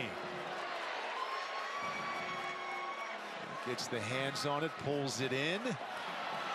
That right it's close. knee. Well, Northwestern is right back on the ball. Looks like they're going to get this play off. So that is the catch there. Tyus right up the middle. That was 3rd down and 4. So they get the catch, but they don't get much there on 3rd down and short. And trailing by 7. Big decision here. They've not been this deep in Iowa territory much today. He gained 3 when he needed 4, and the offense stays on the field. Yeah, and this is something for first-time head coach, defensive coordinator. He's very fortunate. He's got an experienced head coach on his staff in Skip Holtz, who helps him make these type of decisions. 4th down and 1. Sullivan has Tyus behind him. He's converted 3rd down twice on this drive. And he'll have a chance on 4. Chase to the perimeter. And it looked like this is going to come down to a mark. He was escorted to the sideline. Outside linebacker Nick Jackson. They said, yes, that is a 1st down. 4th and 1. They convert. Yeah, you got to love this design. We've seen the tush push a couple times from Iowa. They set up the tush push, and then pitch it out to Tyus on the edge, and Tyus does the rest. Well, Anthony Tyus, we saw him get hot a couple of weeks ago in Nebraska in the second quarter. Had 61 yards rushing on one drive. He's had that kind of drive here that ended in the third or carried into the fourth. First down and 10 now in the 13. Fake it, Sullivan, boxed in, and Nick Jackson brings him down on the 12. 3 years at Virginia, the first year here in Iowa City, or playing in Iowa City for the Hawkeyes. Kirk Ferentz said he's been the perfect fit from the Cavaliers to the Hawkeyes and makes the play there. They have a great tandem of linebackers in Jackson and Higgins. These guys make tackles all over the field. And Northwestern had 7 different scoring drives in the win last week against Maryland. They're looking for their very first here today, trailing 7-0. Sullivan, end zone, contact, no flag, there it is. Penalty marker comes in late. Bryce Kurtz, the intended receiver, and Cooper DeJean with the early contact.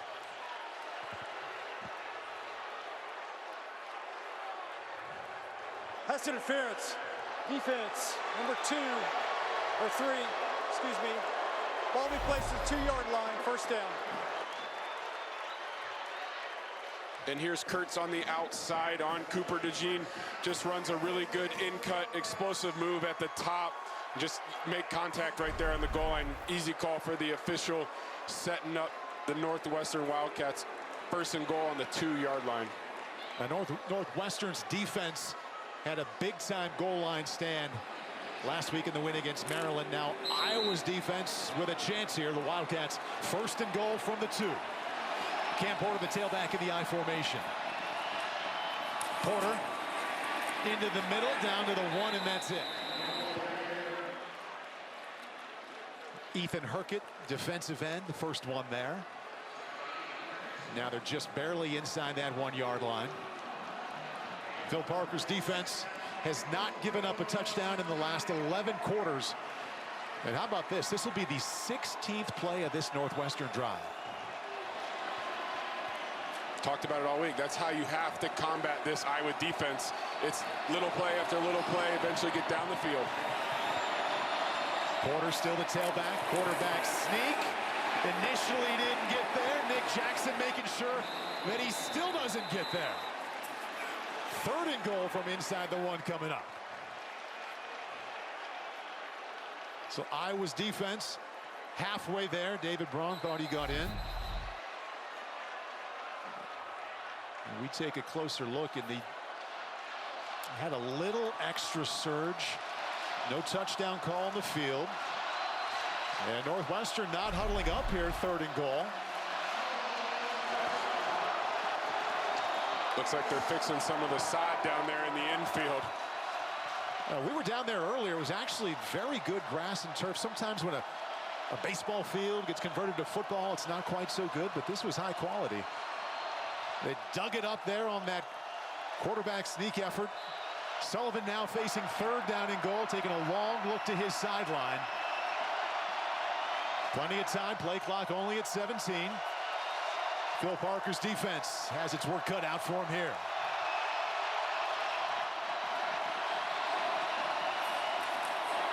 Porter, drill, Jay Higgins, in there right away.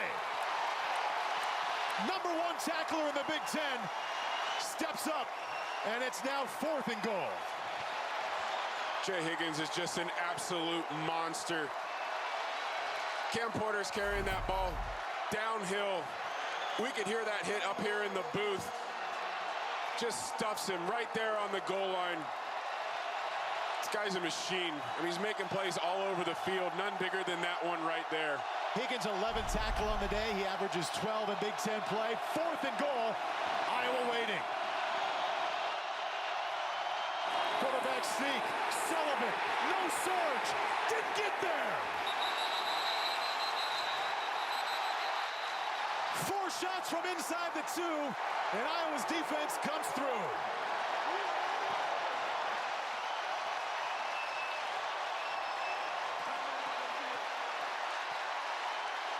Big contingent of Iowa fans down what would be the 3rd baseline, but they're in the end zone.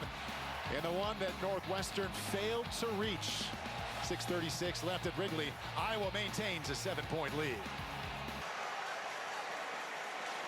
Northwestern had 4th and goal inside the 1. They went with the quarterback sneak. It didn't get there. No, I would have loved to see Northwestern do something similar to they did earlier on the drive on 4th down, where they faked the quarterback sneak, they line up for the tush push, and then pitch the ball on the edge. Just love to see your playmaker like Cam Porter get a chance to get that ball out in space. Back-to-back quarterback sneaks. Deacon Hill, 6'3", 258, didn't get a whole lot, just beyond the 1. Clock ticking now inside of 6:30. Iowa with the 1 touchdown that came in the 3rd quarter. And the field, based off of all that happened right there at that spot, they spent the entire timeout working on it. You see that they were trying to fill it back in with dirt.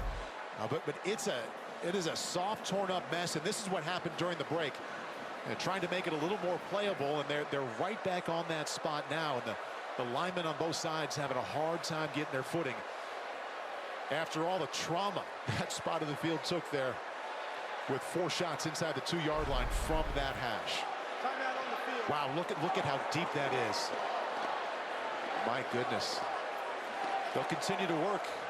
6:19 left in the game at Wrigley. Iowa up 7-0.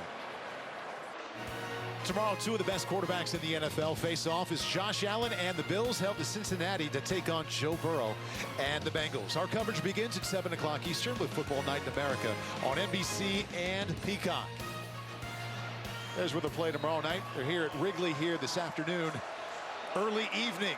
Iowa and Northwestern, and that spot got the wrong end of Iowa's goal line stand here moments ago. They spent the entire timeout again fixing it, trying to fill it in and make it playable. 3rd consecutive play. We've seen a quarterback sneak, and that's easily the best one. Deacon Hill tried it up the middle and slipped out to the left.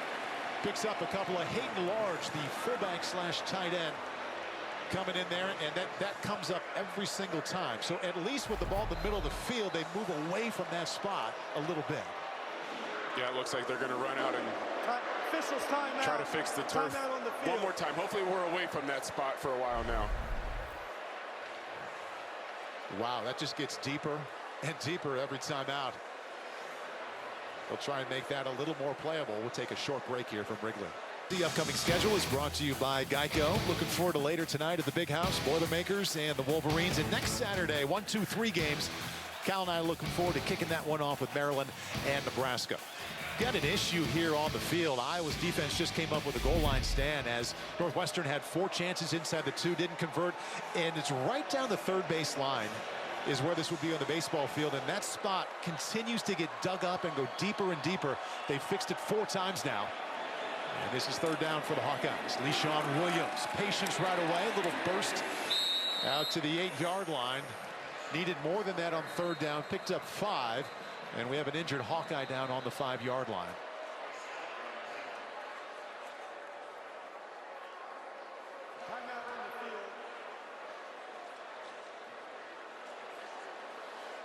We'll check in on which Iowa player that is. 5:30 left in the game at Wrigley. Iowa leads by 7. Injured Iowa offensive lineman is Bo Stevens, just getting onto the carts. See Kirk Ferentz, head coach there, former offensive line coach, out to see his guy. And we'll take a look here at the former play here, Kyle, and see what happened.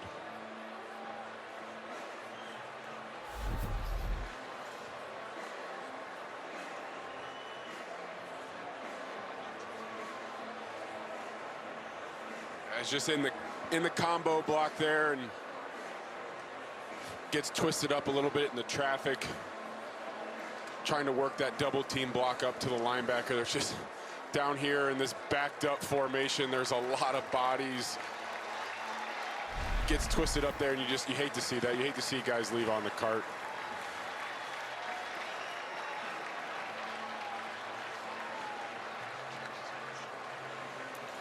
Bo Stevens being taken away on a cart. And no easy segue back to the field, but as for the football, there's been a lot of action on this part of the field inside the 5-yard line there, where the Iowa defense just had the goal line stand. Iowa's offense got a little bit away from the goal line there. The ball was placed middle of the field on the 7-yard line. And Torrey Taylor, the punter, who has had an off day for the Hawkeyes, Kyle. He's the #1 punter in the Big Ten, averaging Just under 49 punts per game coming into this one, but today only 39-yard punt average. Winds gusting around 15 miles per hour from his left to right. That's A.J. Henning right there, back to receive for Northwestern. Northwestern playing for the return. Another poor punt by Taylor. And Henning going to give Northwestern excellent field position. Nice spin move at the end. And he fielded that on the run and sprinted inside the 30-yard line. And Northwestern, they get the hold on defense. Iowa punted from its own end zone. And a return, a punt of 37 yards.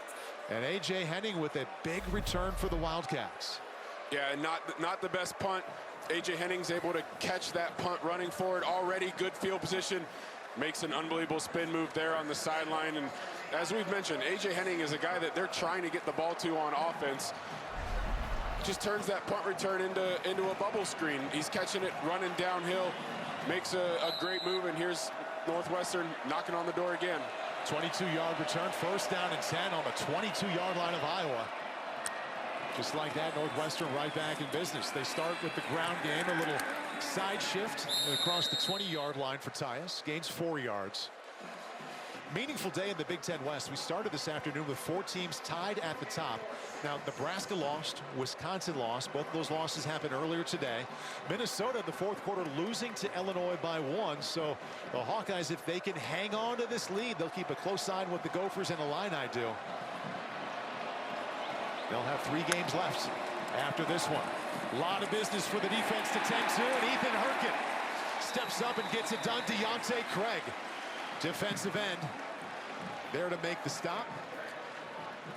And Northwestern with the big punt return. That was a no gain. Now they face 3rd down and 5. Anthony Tyus has had a lot of success so far in this game. Patience, and then bouncing it outside. And he's just not able to get off Craig there. And Craig does a great job making the play at the line of scrimmage. Empty backfield on 3rd and 5.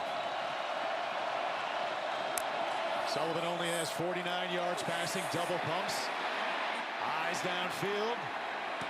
Lets it go, complete to the 12-yard line right before he went out of bounds. That's Bryce Kurtz, top receiver here. 2nd catch today, gets him 6. And that's enough for a Northwestern first down. Last time they had the ball, they had an 18-yard drive. 1st and goal at the 2, 4 shots at it, didn't get in. We approach the 3:30 mark now. Northwestern looking for its first points.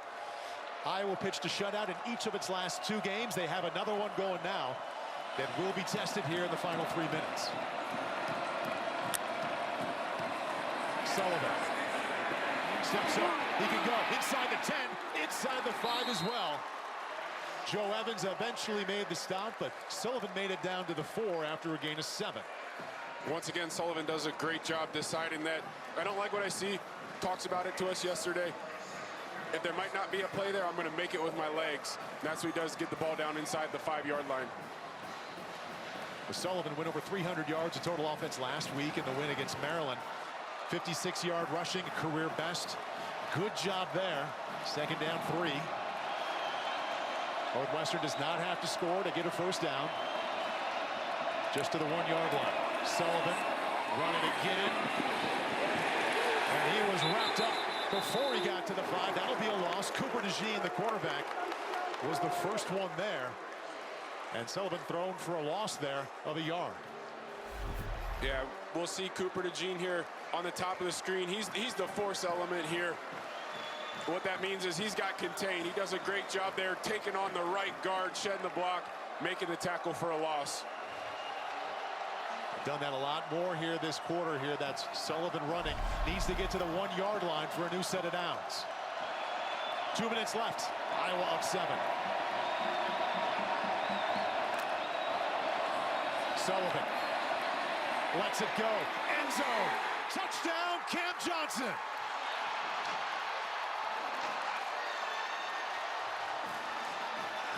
This is a great play design by Mike Bajakin. He's got 3 tight ends out on the field. They line up in a tight formation. shift out of the tight formation. We called it explode motion. Ends up into a spread formation. Iowa's got all their big defenders on the field. Able to dial up a huge play. Score potentially the game-tying touchdown with the PAT here. Potential game tire coming from Jack Olsen here. As he awaits the snap, there's the hold. And we are all tied at 7. No points in the first half. Each team has a touchdown and an extra point. Cam Johnson came into this game most receptions for Northwestern on the season. He has their only touchdown. 1:50 left at Wrigley, and we are all tied. Offenses came to play in this second half, Kyle. Can we say that? 0-0 at halftime, both sides with a touchdown. Here at Wrigley Field, Cam Johnson just put points on the board for the first time for Northwestern. The 6th-year wide receiver played at Vanderbilt, played at Arizona State, just caught one in the end zone, and we are all locked up at 7.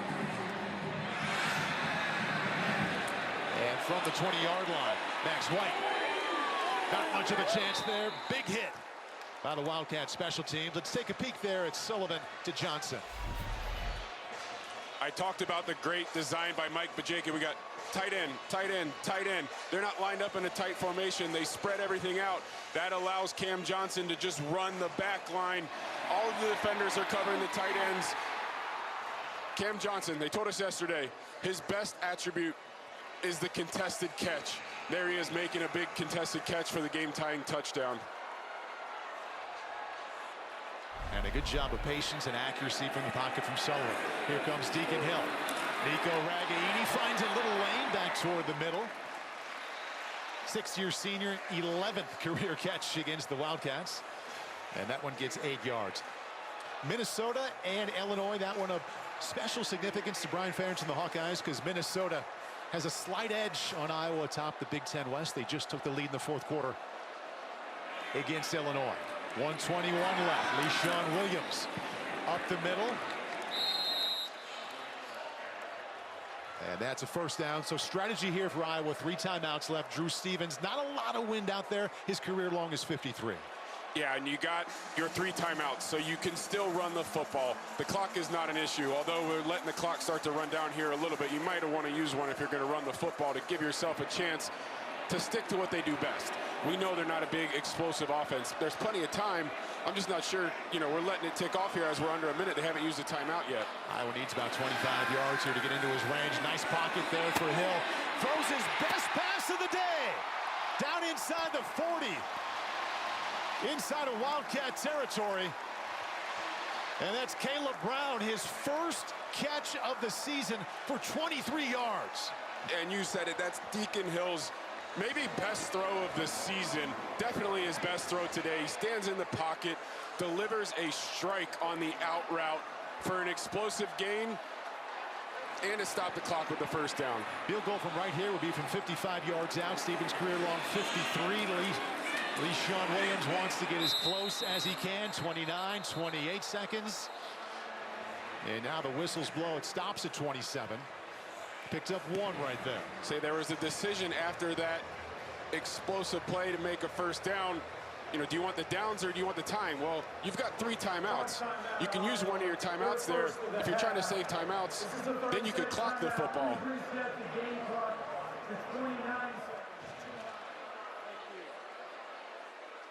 But in that situation right there, I think you got to use a timeout and save the time to allow yourself to have more shots to get into more comfortable field goal range.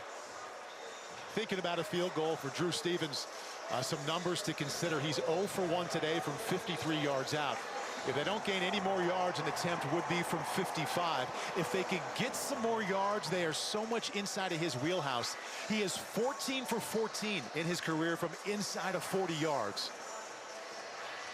And Deacon Hill jogging back out right now. Biggest completion he's had just happened. He's 10 out of 15 for 65 yards.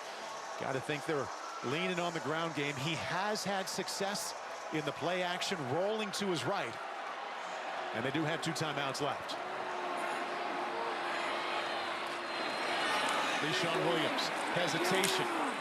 Not a lot there going up the middle. 24 seconds, clock stops. Picked up 2. Drew Stevens knows what's coming, and everyone here inside the friendly confines knows what's coming as well. On the 35, so it would be a 52-yard attempt from here. Their first of the half, a 30-second timeout. We go back to the studio for a game break. Take it back out to Minneapolis, Illinois at Minnesota, middle of the fourth quarter. 8th and Kaliak Manis deep to Daniel Jackson for a go-ahead score. Minnesota can hang on to the Big Ten West lead with a win.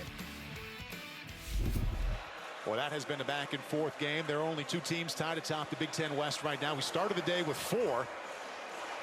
And we have seen Wisconsin lose this afternoon. Nebraska also lost. So close eyes on what's happening with Illinois and Minnesota, but especially here at Wrigley. 24 seconds left. Iowa Northwestern tied at 7. Both teams scoring touchdowns in the second half. After a scoreless first, Iowa has 3rd down and 7.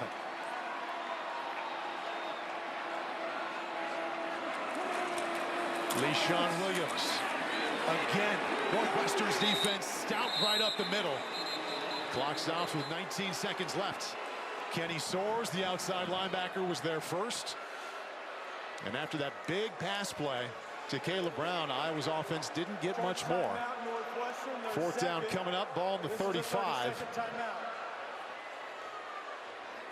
52-yard attempt coming up here for Drew Stevens. 0 for 1 today.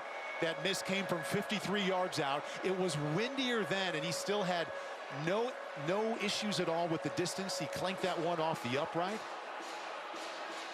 And we'll see what he can do from 52 yards. A potential game winner with 19 seconds left. And this is an eerily similar spot to where he missed that one in the first half. A little more center of the field here. He was closer to the left hash earlier. Pushed it right with the wind going right. As you can see there, the flags really aren't moving. The wind's calmed down a little bit. And he's almost dead center in the field here. So above the scoreboard there in center field, we saw the flags. It's still whipping a little bit, and it's from his left to right. Little bit in his face, and also could push the ball to his right. From the middle of the field. Drew Stevens from 52 yards out. Career long is 53.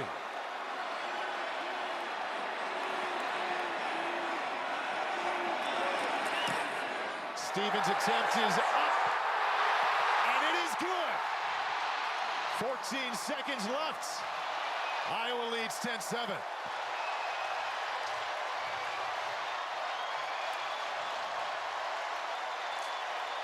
The formula for Iowa in the second half has been textbook. A lot of defense that included a goal line stand. Special teams with a blocked punt to allow the only touchdown for the Hawkeyes. And Drew Stevens just comes through with a 52-yard field goal to put his team up by 3. And maybe just a little too much special teams, but Drew Stevens comes back. We mentioned it, almost the exact same spot. He missed from 53 in that direction in the first half. Nails that one right down the middle. Incredible, incredible celebration. Puts him to bed with a shot that goes over the right field wall at Wrigley. And what a week for Kirk Ferentz. Week started with the news that his son, offensive coordinator Brian Ferentz, would not be back for next season. They had a week of practice they liked. We see Deacon Hill there, had his best practice of the season on Wednesday. And Brian Ferentz saw his offense do just enough there to put the special teams in the spot to kick that field goal. That's LeVar Woods, special teams coordinator for the Iowa Hawkeyes, former player here with Kirk Ferentz. Charge timeout, Iowa. Their second of the half. It's a 30-second timeout.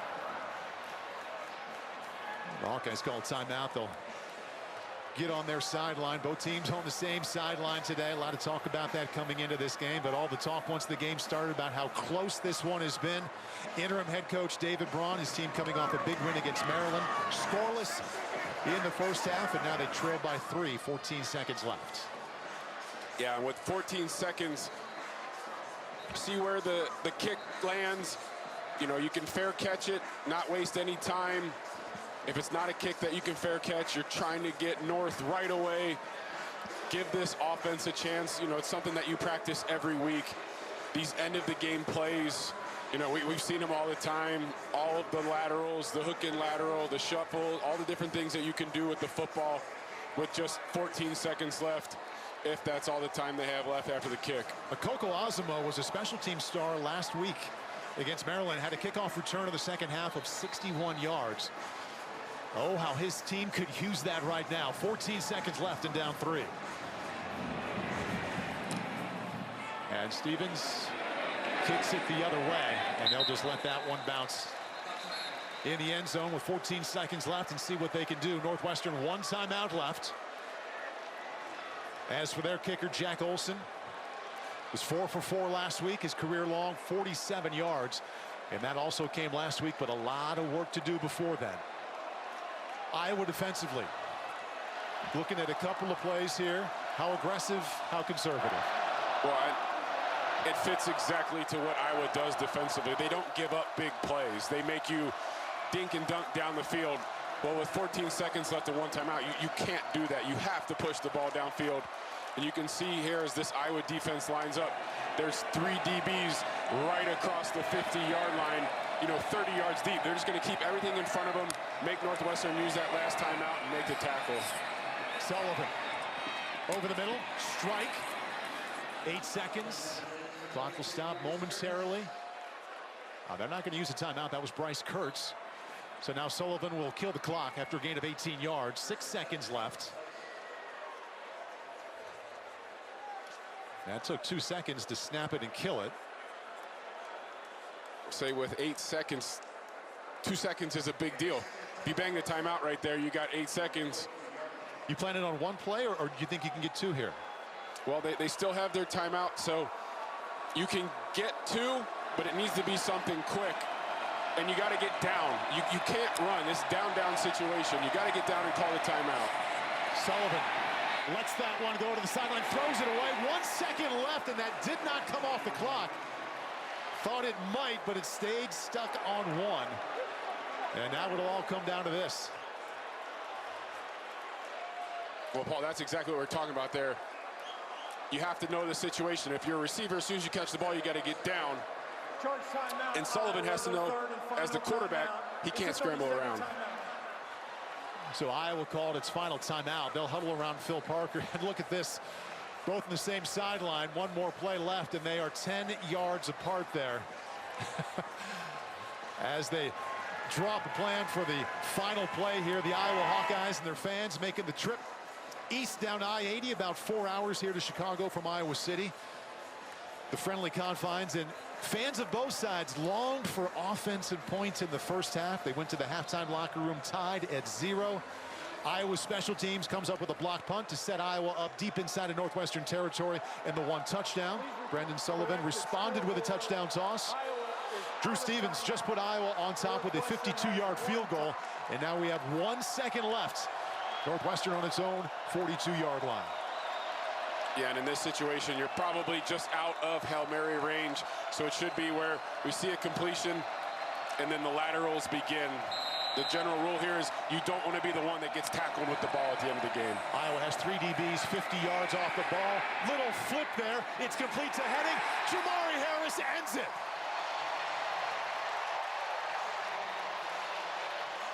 The Iowa Hawkeyes with lots of defense, plenty of special teams, and a little bit of offense push Kirk Ferentz to 7-2 overall, 4-2 in the Big Ten.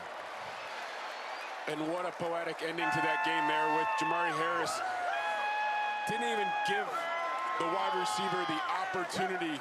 A.J. Henning catches the ball and is tackled immediately. I just said you don't want to be the one that gets tackled with the ball. And you could tell he was trying to pitch it. And Jamari Harris brings him down immediately to end the football game. The Iowa Hawkeyes coming off a heartbreaking loss 2 weeks ago at home to Minnesota, 12-10. Used the bye week to, as Kirk Ferentz says, just get out of pads and rest the guys. Strong week coming in. And they come out of Wrigley here with a 10-7 win. 52-yard field goal from Drew Stevens inside of the final minute to get it done for Iowa. Cam Johnson had the 1 touchdown for Northwestern. That came here in the 4th quarter. Not enough. Northwestern falls below 500, and this pattern continues. Loss, win every week. They had a chance for their first 2-game win streak of the season, but they dropped to 4-5 with a 10-7 loss. Zora on the field with the winning coach, Kirk Ferentz. Coach, it's tied with less than 2 minutes to go. What worked so well on that last drive? Well, we threw the ball and caught the ball. It's a good starting point. Certainly, the completion over the 40 is a big play.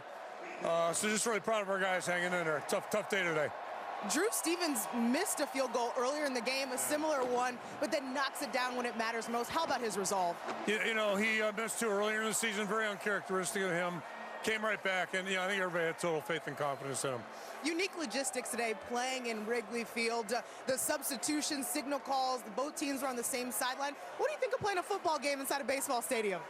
It'd be nice if there's a little more room in that end zone down there. I think, the ambulance chaser lawyers were waiting for somebody to hit that wall. But outside of that, unique, different. I grew up, the first time I ever saw greatness in sports was Roberto Clemente. So it dawned on me he played here. So that's pretty cool, Willie Mays. But anyway, yeah, it's all good. And we're just happy to get the win. Big of you saying that coming from a Pittsburgh guy. We appreciate it, Coach. I appreciate that, Joe. Thanks.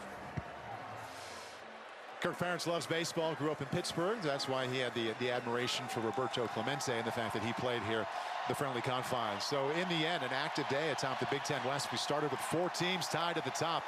Now it's Iowa right now, temporarily by themselves. Nebraska and Wisconsin both lost today.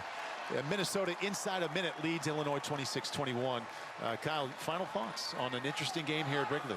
Well, after everything that happened to this Iowa Hawkeye football team this week, they came out here. It wasn't pretty, but they got the job done. They scored enough points to win, which that's all that matters, and everything is still in front of them this season. Iowa fans know the defense and special teams came through. The special teams with that big block punt in the third quarter. As the team celebrates with the fans down the first base line here. And then it's the special teams coming up with the game winner as well. That's Drew Stevens, middle of the field, 52 yards out. No issues at all. Right down the middle. And Iowa beats Northwestern at Wrigley, 10-7. Coming up, Big Ten Saturday night presented by Discover. Heads to the Big House as number 3 Michigan plays host to Purdue. Our coverage begins on NBC and also here on Peacock at 7 o'clock Eastern. For Kyle Rudolph, Zora Stevenson, and our entire crew, I'm Paul Burmeister saying thanks for watching so long from Wrigley Field here on the north side of Chicago. Big Ten Saturday on Peacock presented by Geico.